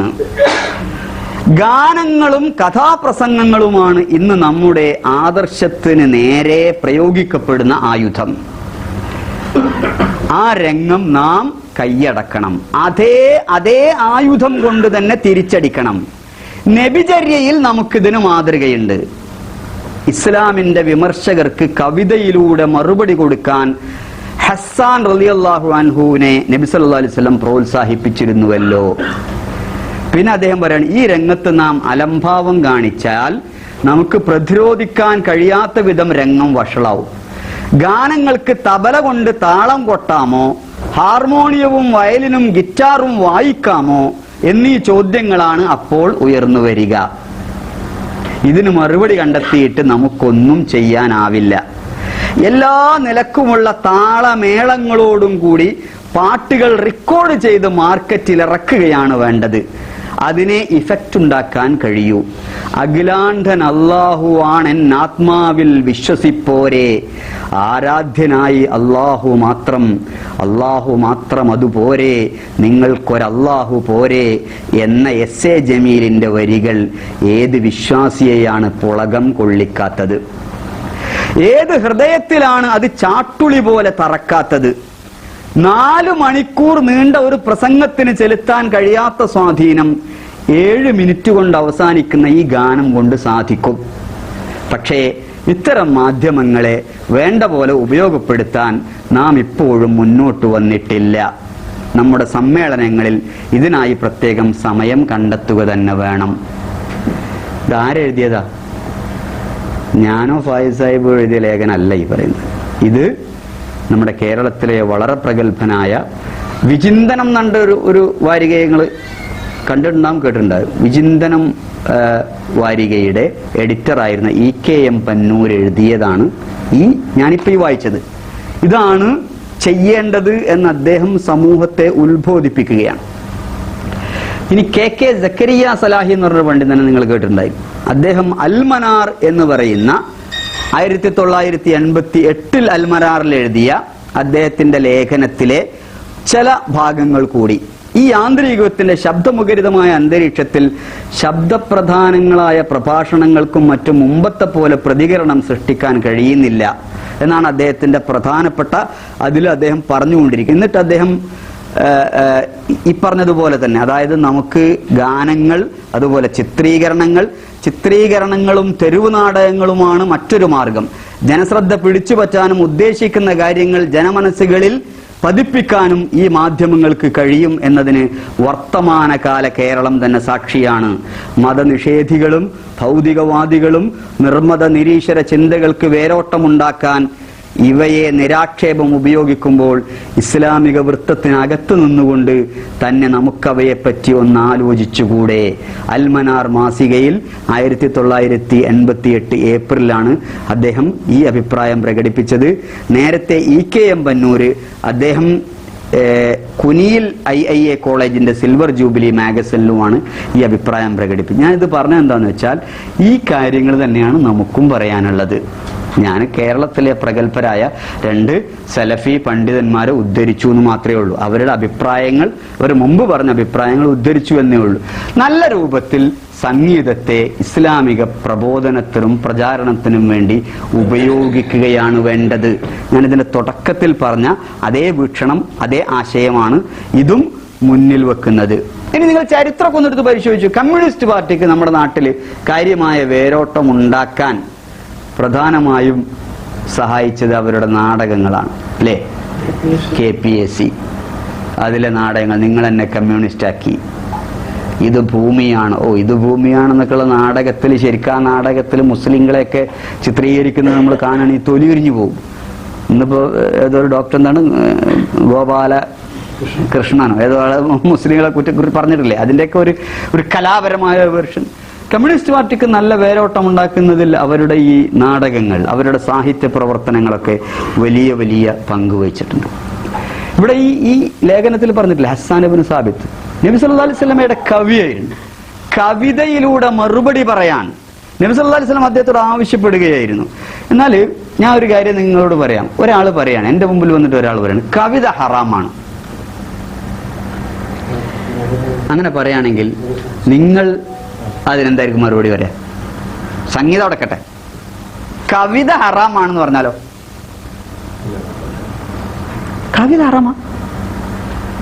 ഞാൻ പറഞ്ഞത് സംഗീതം ഹറാമാണ് എന്നതിനേക്കാൾ വലിയ തെളിവ് കവിത ഹറാമാന്നുള്ളതിന് ഖുർആനിലുണ്ട്. ഞാൻ ആയത്ത് പറയാം, സൂറത്ത് ശുഅറ.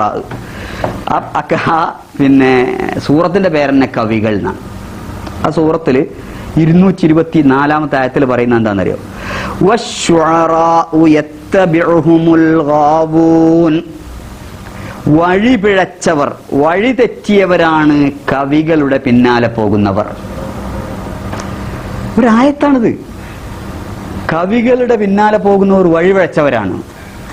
കവിത ഹറാമാണെന്നുള്ളതിന് ഒരാൾക്ക് വേണമെങ്കിൽ ഇത് തെളിവായിട്ട് വെക്കാം. പക്ഷെ ഈ തെളിവ് എടുത്തു വെക്കുമ്പോൾ നബി സല്ലല്ലാഹു അലൈഹി വസല്ലമയുടെ ജീവിതത്തിൽ നബി പഠിപ്പിച്ചതും കൂടി എന്നോട് ചേർത്ത് വെക്കുമ്പോഴാണ് എല്ലാ കവിതകളും ഹറാമല്ല.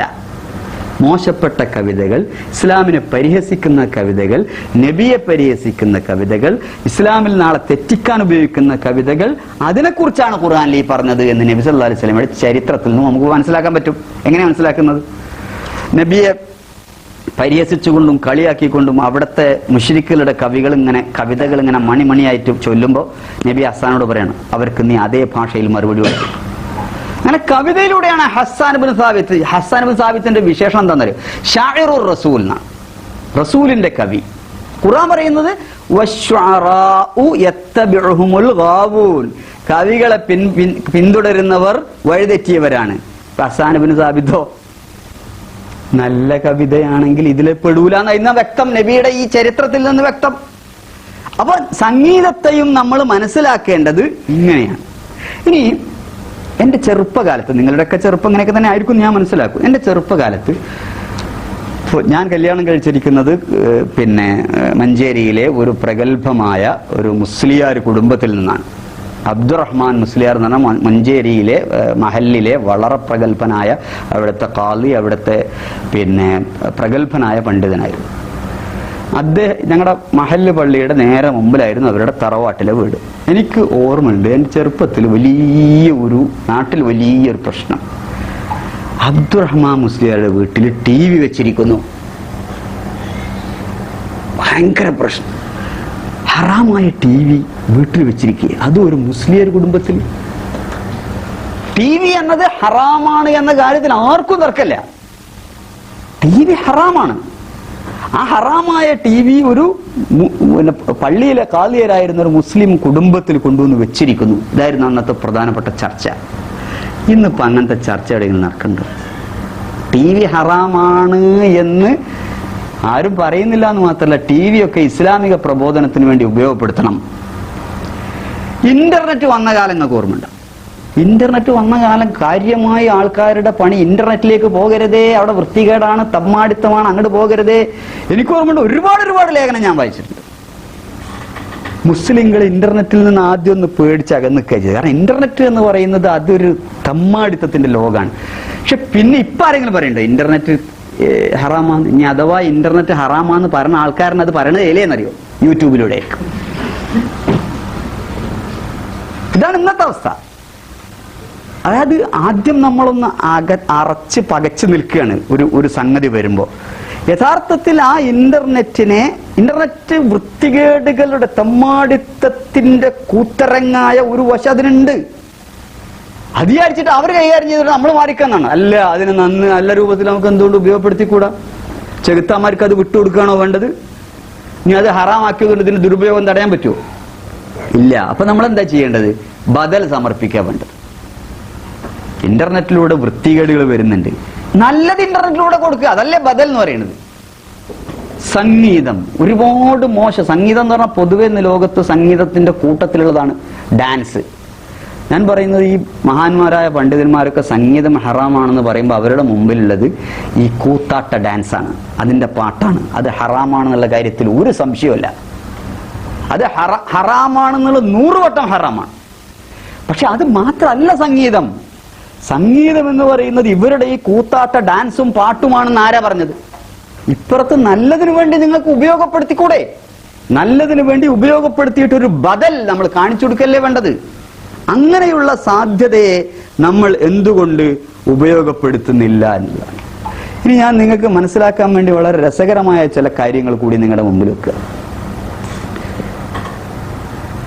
ചിത്രം ഹലാലാണോ ഹറാമാണോ? നിങ്ങളെ അഭിപ്രായത്തിൽ ഹറാമാണ്. ഫോട്ടോ ഞാൻ ചെറുപ്പത്തിൽ ഹറാമായിരുന്നത് ഇപ്പൊ ഹലാലാണ്. ഫോട്ടോ ഹറാമായിരുന്നു. വെറുതെ ഹറാമായതല്ല.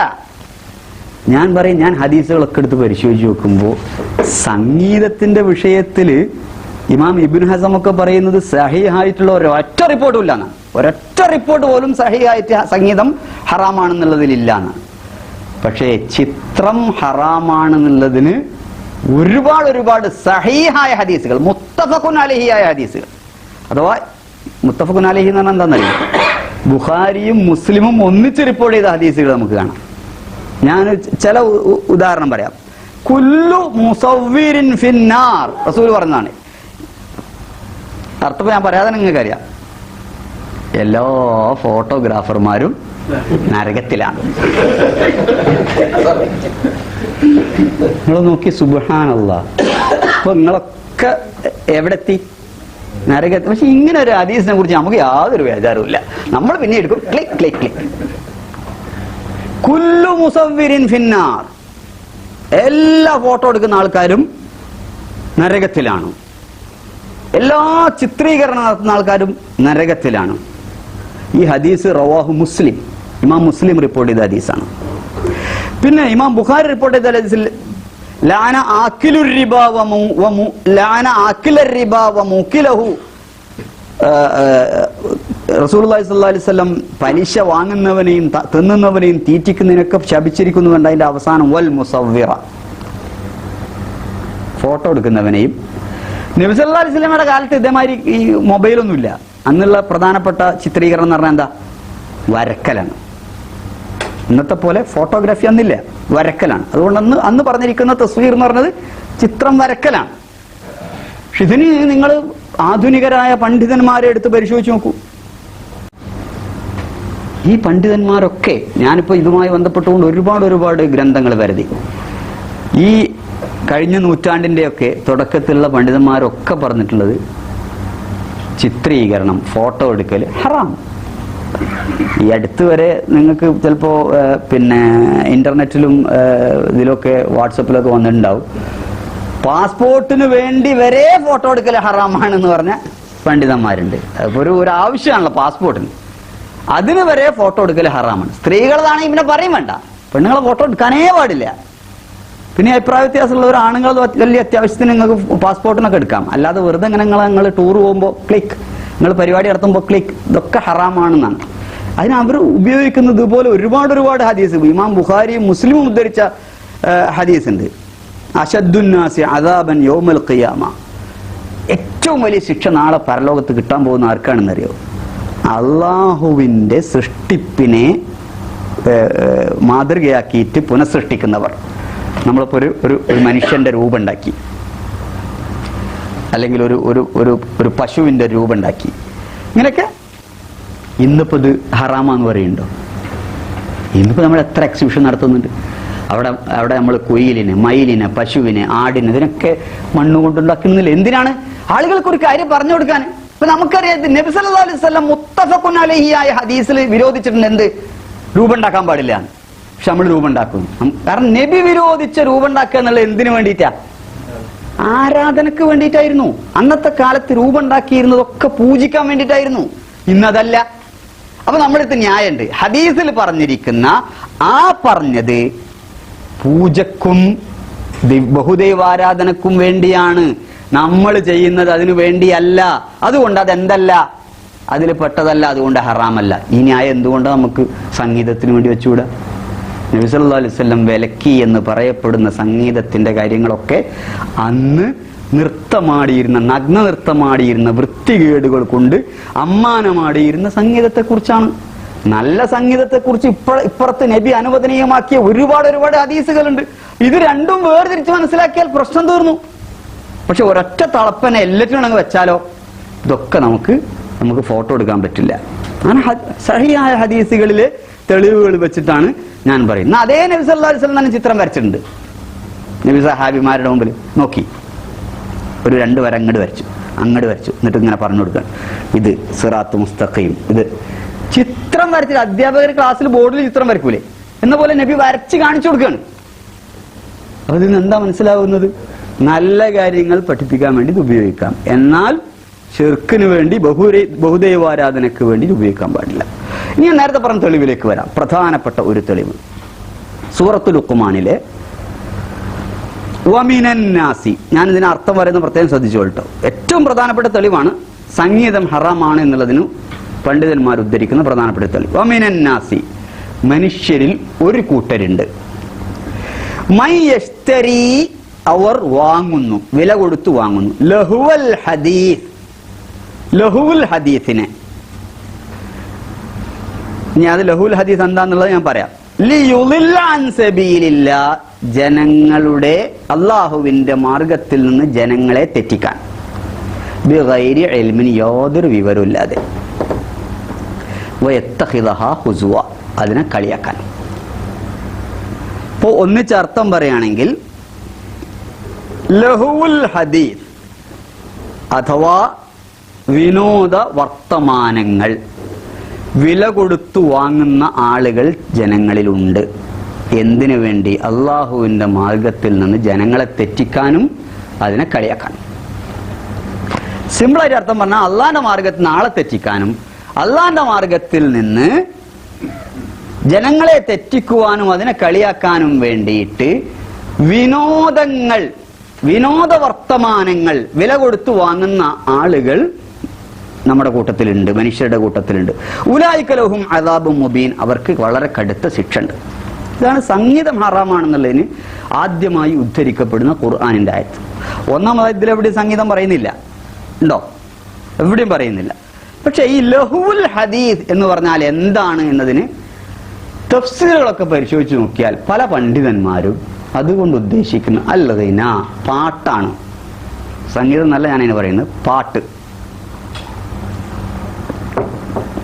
ഉദാഹരണത്തിന് തർജുമാനുൽ ഖുർആൻ എന്ന് വിശേഷിപ്പിക്കപ്പെടുന്ന അബ്ദുല്ലാഹി ഇബ്നു അബ്ബാസ് റളിയല്ലാഹു അൻഹു പറഞ്ഞിട്ടുണ്ട്, അതുകൊണ്ട് ഉദ്ദേശിക്കുന്ന ഹുവൽ ഗിന, അതുകൊണ്ട് ഉദ്ദേശിക്കുന്നത് പാട്ടാണ്. നബി ഒരിക്കലും ഇത് പാട്ടാണെന്ന് പറഞ്ഞിട്ടില്ല.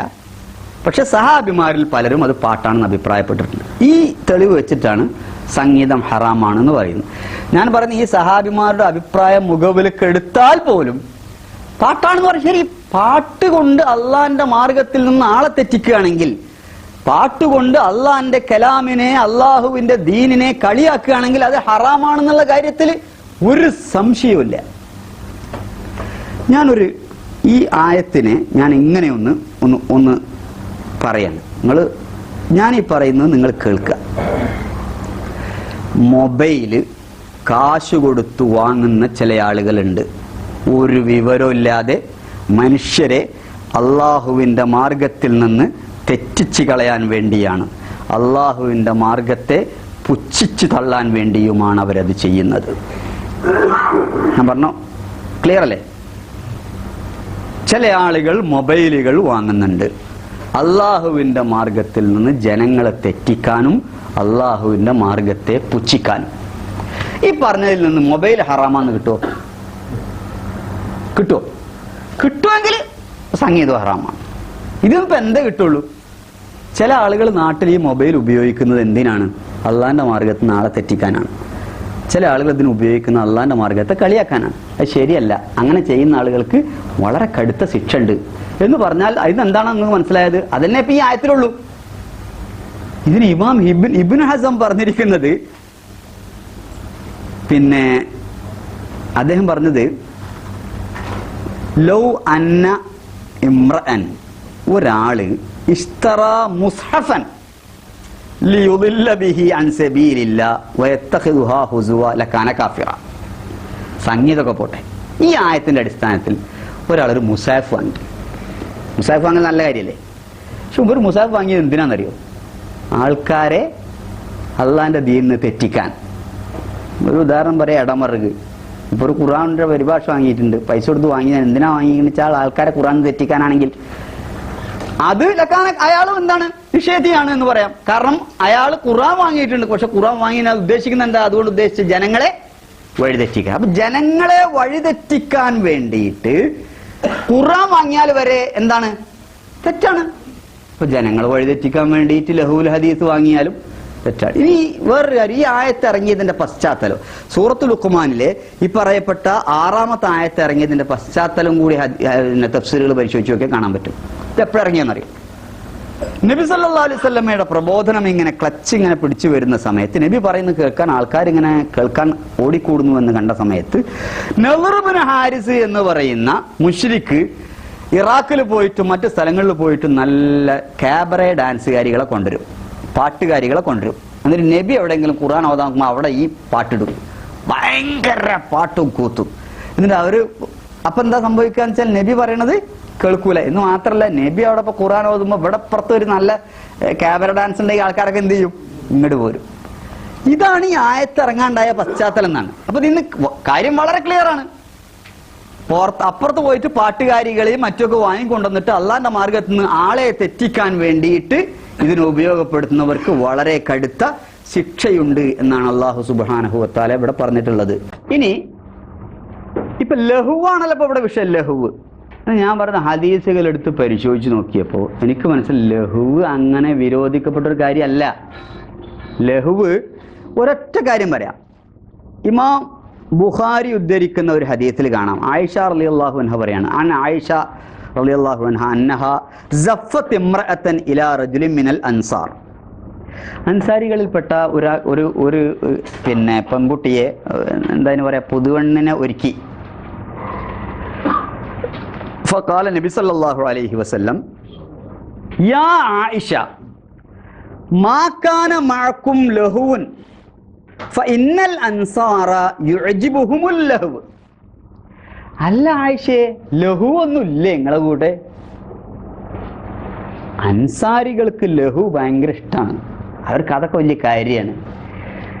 അൻസാരികളിൽപ്പെട്ട ഒരു പുതിയ പെണ്ണിനെ ഒരുക്കുമ്പോൾ നബി സല്ലല്ലാഹു അലൈഹി വസല്ലം സ്വന്തം ഭാര്യയായ ആയിഷ റളിയല്ലാഹു അൻഹയോട് ചോദിക്കാണ്, അല്ല ലഹു ഒന്നും ഇല്ലേ? എന്തേ ലഹു ഒന്നും ഇല്ലേ എന്ന് വെച്ചാൽ കളിയും പാട്ടൊന്നും ഇല്ലേ എന്നാണ്. കല്യാണത്തിന് കുറച്ച് കളിയും പാട്ടും ഒക്കെ ആവട്ടെ എന്ന് റസൂൽ അങ്ങോട്ട് ചോദിക്കാണ്. എന്നിട്ട് റസൂൽ പറയണം അൻസാരികൾക്ക് അതൊക്കെ നല്ല ഇഷ്ടമാണ്. ഇമാം ബുഖാരി റിപ്പോർട്ട് ചെയ്ത ഹദീസാണ്. അപ്പോ ലഹു എല്ലാ ലഹു എന്തല്ല, ഹറാമല്ല. ലഹുവ് കല്യാണ സമയത്ത് പുതുവണ്ണിനെ ഇതാ വരുന്നേ എന്നൊക്കെ പറഞ്ഞിട്ടൊരു പാട്ടൊക്കെ പാടുകയാണെങ്കിൽ എന്തപ്പോ നിങ്ങൾ മരിച്ചെടുത്ത് പോയ പോലെ ഇങ്ങനെ പുതിയണ്ണിനെ ഒരുക്കണെന്നാണ് നബി ചോദിക്കണത്. അല്ല കളി തമാശയൊന്നും ഇല്ലേ, ലഹുവൊന്നും ഇല്ലേ? ഇപ്പൊ ലഹുവ് അവിടെ പറഞ്ഞ ലഹുൽ ഹദീസ് ഇവിടെ റസൂല് പറയാണ് എന്തെങ്കിലും ലഹു ഒന്നും ഉപയോഗിക്കുന്നില്ലേ? ഇപ്പൊ ലഹുവ് ഒറ്റയടിക്ക് ലഹു എന്തല്ല, ഹറാമല്ല. അത് അതിൻ്റെ പെരുന്നാക്കും അതുപോലെ കല്യാണത്തിനൊക്കെ കുറച്ച് പാട്ടൊക്കെ പാടാം എന്നല്ല, പാടുന്നില്ലേ എന്ന് റസൂൽ അങ്ങോട്ട് ചോദിച്ചതായിട്ടാണ് കാണുന്നത്. ഇനി ഇമാം ബുഖാരി ഉദ്ധരിക്കുന്ന മറ്റൊരു ഹദീസ്, അബൂ മൂസൽ അശ്അരി എന്ന് പറഞ്ഞ സഹാബിക്ക് നല്ല സംഗീത സാന്ദ്രമായ ശബ്ദമാധുരിയുടെ ഉടമയായിരുന്നു. ഇപ്പൊ നമ്മുടെ ബിൽക്കിസ് വഴിയിലെ ഇമാമ് ഖുർആൻ ഓതുമ്പോൾ നമുക്കിങ്ങനെ അതിൽ ലയിച്ചു പോകും. കാരണം അദ്ദേഹത്തിൻ്റെ ശബ്ദം, അതിൻ്റെ മാധുര്യം, അതിൻ്റെ ഭംഗി അല്ലേ. എന്നാൽ വേറൊരാളാണ് ഇമാം വെക്കുന്നതെങ്കിൽ, ആളപ്പം ഞാൻ പറയേണ്ടതില്ല, വേറൊരാളാണ് ഇമാം വെക്കണമെങ്കിൽ ശബ്ദം ഇല്ലെങ്കിൽ നമുക്ക് അതത്ര രസിക്കൂല. റസൂലുള്ളാഹി സ്വല്ലല്ലാഹു അലൈഹി വസല്ലം റസൂലിനാണല്ലോ ഖുർആൻ ഇറങ്ങുന്നത്. അബൂ മൂസൽ അശ്അരിയുടെ ശബ്ദം ഇങ്ങനെ ഈ മാധുര്യത്തോടുകൂടി ഖുർആൻ ഓതുന്നുണ്ടപ്പോൾ ഒരിക്കൽ റസൂല് പറഞ്ഞു, യാ അബാ മൂസ ലഖദ് ഊതീത മിസ്മാറൻ മിൻ മസാമീരി ആലി ദാവൂദ്. ആലു ദാവൂദിന്റെ, ദാവൂദ് കുടുംബത്തിന് കിട്ടിയ മിസ്മാർ, അതിന്റെ പേര് പുല്ലാങ്കുഴൽ നിനക്ക് കിട്ടിയിട്ടുണ്ടല്ലോ. പുല്ലാങ്കുഴൽ എന്ന് പറഞ്ഞാൽ എന്താ സാധനം? ഒരു ഫ്ലൂട്ട്, ഒരു ഉപകരണമാണ്, സംഗീതോപകരണമാണ്. സംഗീതോപകരണം ഹറാമായിരുന്നെങ്കിൽ റസൂലുള്ളാഹി സ്വല്ലല്ലാഹു അലൈഹി വസല്ലം ഹറാമായ ഒരു കാര്യവും വെച്ചുകൊണ്ട് ഉദാഹരണം പറയില്ല. നല്ല കള്ളു പോലുള്ള പാല് അറിയോ, ഹറാമായ ഒരു കാര്യം വെച്ചിട്ട് എന്ന് മാത്രമല്ല റസൂൽ പറഞ്ഞു ലൈസ ലനാ മസലു സൂ, മോശപ്പെട്ട ഉദാഹരണം നമ്മൾ പറയില്ല എന്ന് പറഞ്ഞു. റസൂലുള്ളാഹി സ്വല്ലല്ലാഹു അലൈഹി വസല്ലം സ്വന്തം സഹാബിനോട് പറയാണ്, നിനക്ക് ദാവൂദിന്റെ പുല്ലാങ്കുഴൽ പോലുള്ള ഒരു പുല്ലാങ്കുഴൽ ആണല്ലോ നിനക്ക് കിട്ടിയിരിക്കുന്നത്. പുല്ലാങ്കുഴൽ നല്ലതാണ്, അത് നല്ല കാര്യങ്ങൾക്ക് ഉപയോഗപ്പെടുത്താണ് നല്ല എന്ന് മാത്രമല്ല. ഈ ദാവൂദ് നബിന്റെ വേദഗ്രന്ഥത്തിന്റെ പേരെന്താ? ജബൂർ. അതിന് മലയാളത്തിൽ സാധാരണ പറയാറുള്ള സങ്കീർത്തനങ്ങൾ എന്നാണ്. എന്ന് മാത്രമല്ല ദാവൂദ് നബിയുടെ പ്രഭാഷണമൊക്കെ സംഗീതാത്മകമായിരുന്നു എന്ന് പറയപ്പെടുന്നു. എന്തായിരുന്നാലും ഈ ഹദീസിൽ നിന്ന് മനസ്സിലാകുന്നത് ദാവൂദ് നബിക്ക് ഒരു സംഗീതോപകരണം ഉണ്ടായിരുന്നു എന്നാണ്. അതേപോലുള്ള ഒരു ത്രോട്ടാണ് നിനക്ക് കിട്ടിയിരിക്കുന്നത് എന്ന് റസൂലുള്ളാഹി സ്വല്ലല്ലാഹു അലൈഹി വസല്ലം പറയാം. ഇനി താബിഈ അബൂ ഉസ്മാൻ, അദ്ദേഹം താബിയാണ്, അദ്ദേഹം പറയുന്നുണ്ട്, അബൂ മൂസയുടെ ശബ്ദത്തെക്കാൾ ആനന്ദമുള്ള പുല്ലാങ്കുഴലോ തമ്പുരുവോ വീണയോ രാഗമോ ഞാൻ ശ്രവിച്ചിട്ടേ ഇല്ല. പുല്ലാങ്കുഴൽ ഞാൻ ശ്രവിച്ചിട്ടുണ്ട്, വീണ ഞാൻ ശ്രവിച്ചിട്ടുണ്ട്, രാഗവും സംഗീതവും ഞാൻ ശ്രവിച്ചിട്ടുണ്ട്. പക്ഷെ അബൂ മൂസ അശ്അരിയേക്കാൾ ഉത്തമമായിട്ട് എനിക്കത് തോന്നിയിട്ടില്ല എന്ന് അദ്ദേഹം പറഞ്ഞതായിട്ട് കാണാം. ഇനി നബി സല്ലല്ലാഹു അലൈഹി വസല്ലമയുടെ കാലത്ത് തന്നെ നബി സല്ലല്ലാഹു അലൈഹി വസല്ലമയുടെ അടുത്ത് രണ്ട് പെൺകുട്ടികൾ ദഫ് മുട്ടി ഇങ്ങനെ പാടിക്കൊണ്ടിരിക്കുകയാണ്. ആ സമയത്ത് റസൂൽ അവിടെ ഇങ്ങനെ കിടക്കുകയാണ്. റസൂലിൻ്റെ വീട്ടിൽ വന്നിട്ട് പെൺകുട്ടികൾ ദഫ് മുട്ടി പാടുകയാണ്. അപ്പോഴാണ് അബൂബക്കർ സിദ്ദീഖ് റളിയല്ലാഹു അൻഹു വരുന്നത്. അബൂബക്കർ സിദ്ദീഖ് റളിയല്ലാഹു അൻഹു വന്നിട്ട് ചോദിച്ചു, ഇതെന്താ ഇത് കഥ? റസൂലിൻ്റെ വീട്ടിൽ ചെകുത്താൻ്റെ കുഴലൂത്തോ? ഞാൻ ഹദീസിൻ്റെ ടെക്സ്റ്റൊക്കെ വിടുകയാണ്. റസൂലിൻ്റെ വീട്ടിൽ അള്ളാൻ്റെ റസൂൽ കിടക്കുമ്പോൾ നിങ്ങൾ ഇങ്ങനെ പാട്ട് പാടി കളിക്കാണോ എന്ന് ചോദിച്ചപ്പോൾ റസൂൽ പറഞ്ഞു, അവരെ വിട്ടേക്കൂ. ആ ദഅഹുന്ന യാ അബൂബക്കർ ഫഇന്നഹാ അയ്യാമു ഈദ്, പെരുന്നാളല്ലേ, കുട്ടികളല്ലേ, പാടട്ടെ കളിക്കട്ടെ. റസൂൽ പറഞ്ഞാണ്. അബൂബക്കർ സിദ്ദീഖ് റളിയല്ലാഹു അൻഹുവിന് ഒരു പേടി, റസൂൽ ഉണ്ടായിരിക്കുമ്പോൾ ഇവർ അങ്ങനെ പാട്ടും പാടിയിട്ട് കളിച്ച് രസിക്കുകയാണോ എന്നുള്ളൊരു സംശയം അബൂബക്കർ സിദ്ദീഖ് റളിയല്ലാഹു അൻഹു വന്നപ്പോൾ നബി സല്ലല്ലാഹു അലൈഹി വസല്ലം അബൂബക്കർ സിദ്ദീഖ് റളിയല്ലാഹു അൻഹു തിരുത്താണ്, അത് വിടൂ, അവർ പാടട്ടെ, പെരുന്നാളല്ലേ. ഇപ്പൊ ചില സന്ദർഭങ്ങളിൽ ദഫ് മുട്ടിയിട്ടും, ഇപ്പൊ ദഫ് മാത്രം പറ്റുന്ന ചില ആൾക്കാരുണ്ട്, ദഫ് മാത്രം പറ്റും. അതെന്താ? ബാക്കിയുള്ളതിന് ഇപ്പം എന്തെങ്കിലും പ്രശ്നം? ദഫിന് എന്തെങ്കിലും സ്വർഗത്തു നിന്നുണ്ടെന്നാ? റസൂലുള്ളാഹി സ്വല്ലല്ലാഹു അലൈഹി വസല്ലം പെരുന്നാളിന് പാടട്ടെ അവർ എന്ന് പറഞ്ഞിട്ട് പിന്നെ പറഞ്ഞതായി കാണാൻ പറ്റും. പിന്നീട് ഇനി ഇതിലെ പ്രധാനപ്പെട്ട ഒരു ഹദീസ് കൂടി നമ്മൾ വിശകലനം ചെയ്തുകൊണ്ട് നമ്മളിത് അവസാനിപ്പിക്കാം. ഇനി ആ ഹദീസ് റസൂലുള്ളാഹി സ്വല്ലല്ലാഹു അലൈഹി വസല്ലം പറഞ്ഞതായിട്ട് ഉദ്ധരിക്കപ്പെടുന്ന വളരെ ഇമാം ബുഖാരിയുടെ തന്നെ മുഅല്ലഖാത്ത് ബുഖാരിയിൽ, ബുഖാരിയുടെ നേർക്കേറുള്ള സഹീലല്ല, അതിനാണ് അനുബന്ധമായിട്ടുള്ള ഗ്രന്ഥത്തിൽ ഭാഗത്തിൽ വരുന്ന ഒരു ഹദീസ് ഉണ്ട്.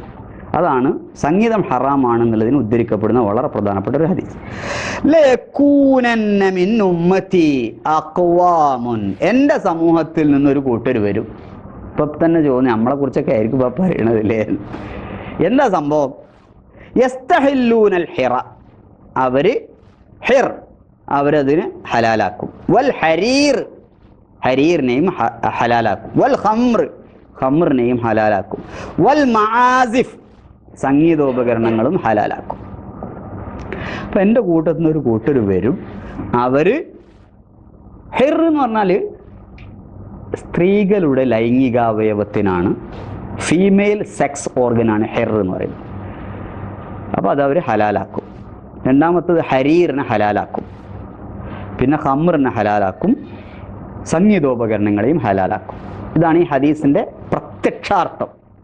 പക്ഷെ ഈ ഹദീസിൽ നിന്ന് സംഗീതോപകരണങ്ങൾ ഹറാമാണ് എന്ന് എങ്ങനെ കിട്ടുക? അങ്ങനെയാണെങ്കിൽ ഇപ്പോൾ ഒരുപാട് പ്രശ്നങ്ങൾ അതിലുണ്ട്. ഒന്ന്, സ്ത്രീകളുടെ ലൈംഗികാവയവം ഹറാമാണോ? എന്തെല്ലാവർക്കും ഒരു സംശയം.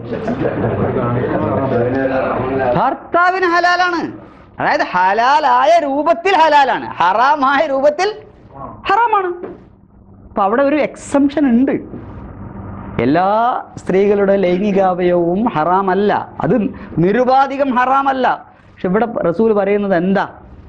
അഡൾട്ടറി അല്ലെങ്കിൽ വ്യഭിചാരം ഹലാലാക്കും എന്നാണ് പറയുന്നത്. അപ്പോൾ അതിന് ഒരു നിബന്ധന അതിൽ നിന്ന് നമുക്ക് മനസ്സിലാക്കിയെടുക്കാൻ പറ്റും. പിന്നെ പറയുന്ന പട്ട് ഹലാലാക്കും. പട്ട് ഹറാമാണോ? ആണോ? സ്ത്രീകൾക്ക് ഹലാലാണ്, പുരുഷന്മാർക്കേ അത് ഹറാമുള്ളൂ. അപ്പോൾ പട്ട് ഹലാലാക്കുന്ന പറഞ്ഞാൽ സ്ത്രീകൾക്കും പട്ട് ഹറാമാന്ന് തിന്ന് കിട്ടുമോ? പട്ട് ഈ ഹദീസ് ഉപയോഗിച്ചിട്ട് പറയുന്നത് പട്ട് സ്ത്രീകൾ ഉപയോഗിക്കാൻ പാടില്ല, കാരണം അതിൽ പട്ട് ഹലാലാക്കുന്ന ഒരു കാലം വരുമെന്ന് റസൂൽ പറഞ്ഞിട്ടുണ്ട്. അപ്പോൾ അത് ഹറാമാണ് പറയാൻ പറ്റുമോ? ഈ ന്യായം വെച്ചിട്ട് നമുക്ക് ഈ മആസിഫ് എന്ന് പറഞ്ഞാൽ സംഗീതോപകരണം, ഈ പറഞ്ഞ മാസിഫിൽ എന്ത് പെടും?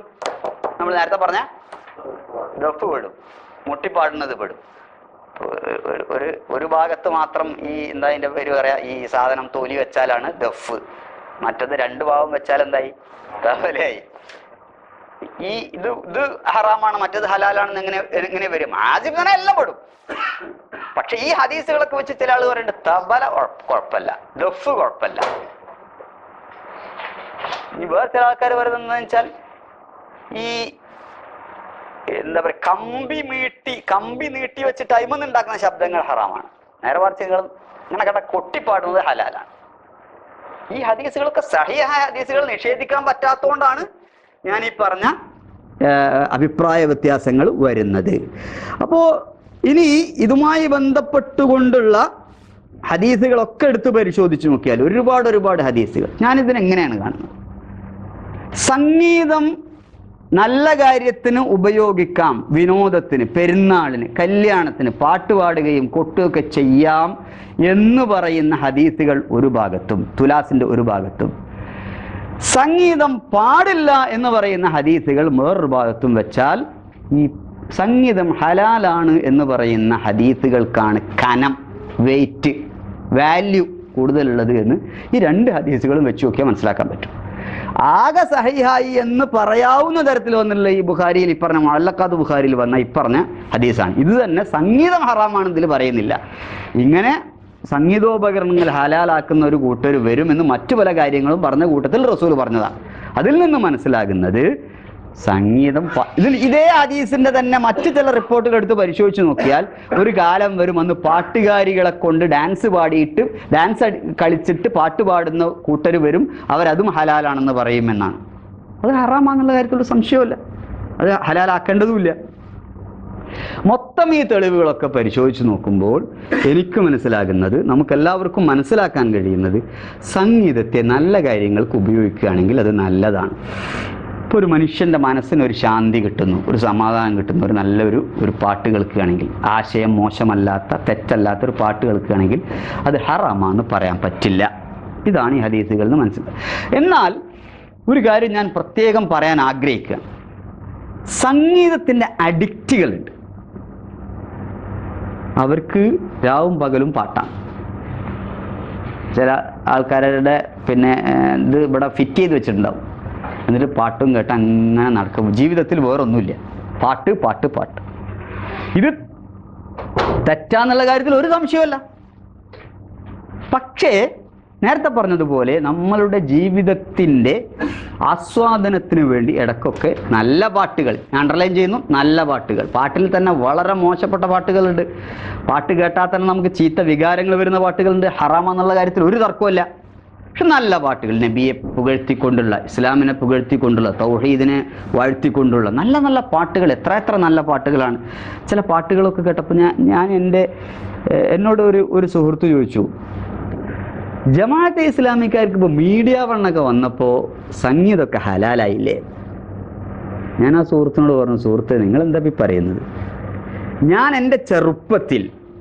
എൻ്റെ ചെറുപ്പത്തിൽ മദ്രസയിൽ പഠിച്ച കാലത്ത്, അന്ന് പറഞ്ഞാൽ 10-40 കൊല്ലം മുമ്പാണ്, മദ്രസയിൽ പഠിച്ച കാലത്ത് നാടകം, ഞങ്ങളെ മദ്രസയിൽ നാടകം ഉണ്ടായിരുന്നു. ആ നാടകത്തിൽ ഞാൻ അഭിനയിച്ചിട്ടുണ്ട്. അവിടെ നല്ല നല്ല പാട്ട്, ഇസ്ലാമികമായ ഗാനങ്ങൾ ഉണ്ടായിട്ടുണ്ട്. UK അബൂ സഹല എന്ന് പറഞ്ഞ അദ്ദേഹത്തിൻ്റെ പാട്ടുകൾ, വിഖ്യാതമായൊരു പാട്ട് അദ്ദേഹത്തിൻ്റെ മിന്നിത്തിളങ്ങും മിന്നാമിനും എന്നൊരു പാട്ടാണ്. അതിൻ്റെ ആശയം എനിക്കത് കേൾക്കുമ്പോൾ തന്നെ ആ പടച്ചവൻ്റെ സൃഷ്ടിപ്പിലുള്ള മാഹാത്മ്യം, എന്ത് മനോഹരമായിട്ടാണ് അദ്ദേഹം അത് എഴുതിയിട്ടുള്ളത്, എന്ത് മനോഹരമായിട്ടാണ് അത് പാടിയിട്ടുള്ളത്. നല്ല നല്ല ആശയങ്ങളുള്ള പാട്ടുകൾ മനുഷ്യനിൽ നല്ല വികാരങ്ങൾ ഉണ്ടാക്കും. ചീത്ത ആശയങ്ങളുള്ള പാട്ടുകൾ പാടാൻ പാടില്ല, കേൾക്കാൻ പാടില്ല, ഹറാമാണ്. ഇതാണ് ഈ തെളിവുകളൊക്കെ പരിശോധിച്ച് നോക്കുമ്പോൾ നമുക്ക് മനസ്സിലാക്കാൻ കഴിയുന്നത്. അല്ലാഹു സുബ്ഹാനഹു വ തആല കാര്യങ്ങളെ ശരിയായ രൂപത്തിൽ മനസ്സിലാക്കാൻ നമ്മെ അനുഗ്രഹിക്കുമാറാകട്ടെ. വആഖിറു ദഅവാനാ അൽഹംദുലില്ലാഹി റബ്ബിൽ ആലമീൻ. അസ്സലാമു അലൈക്കും വറഹ്മത്തുള്ളാഹി വബറകാതുഹു.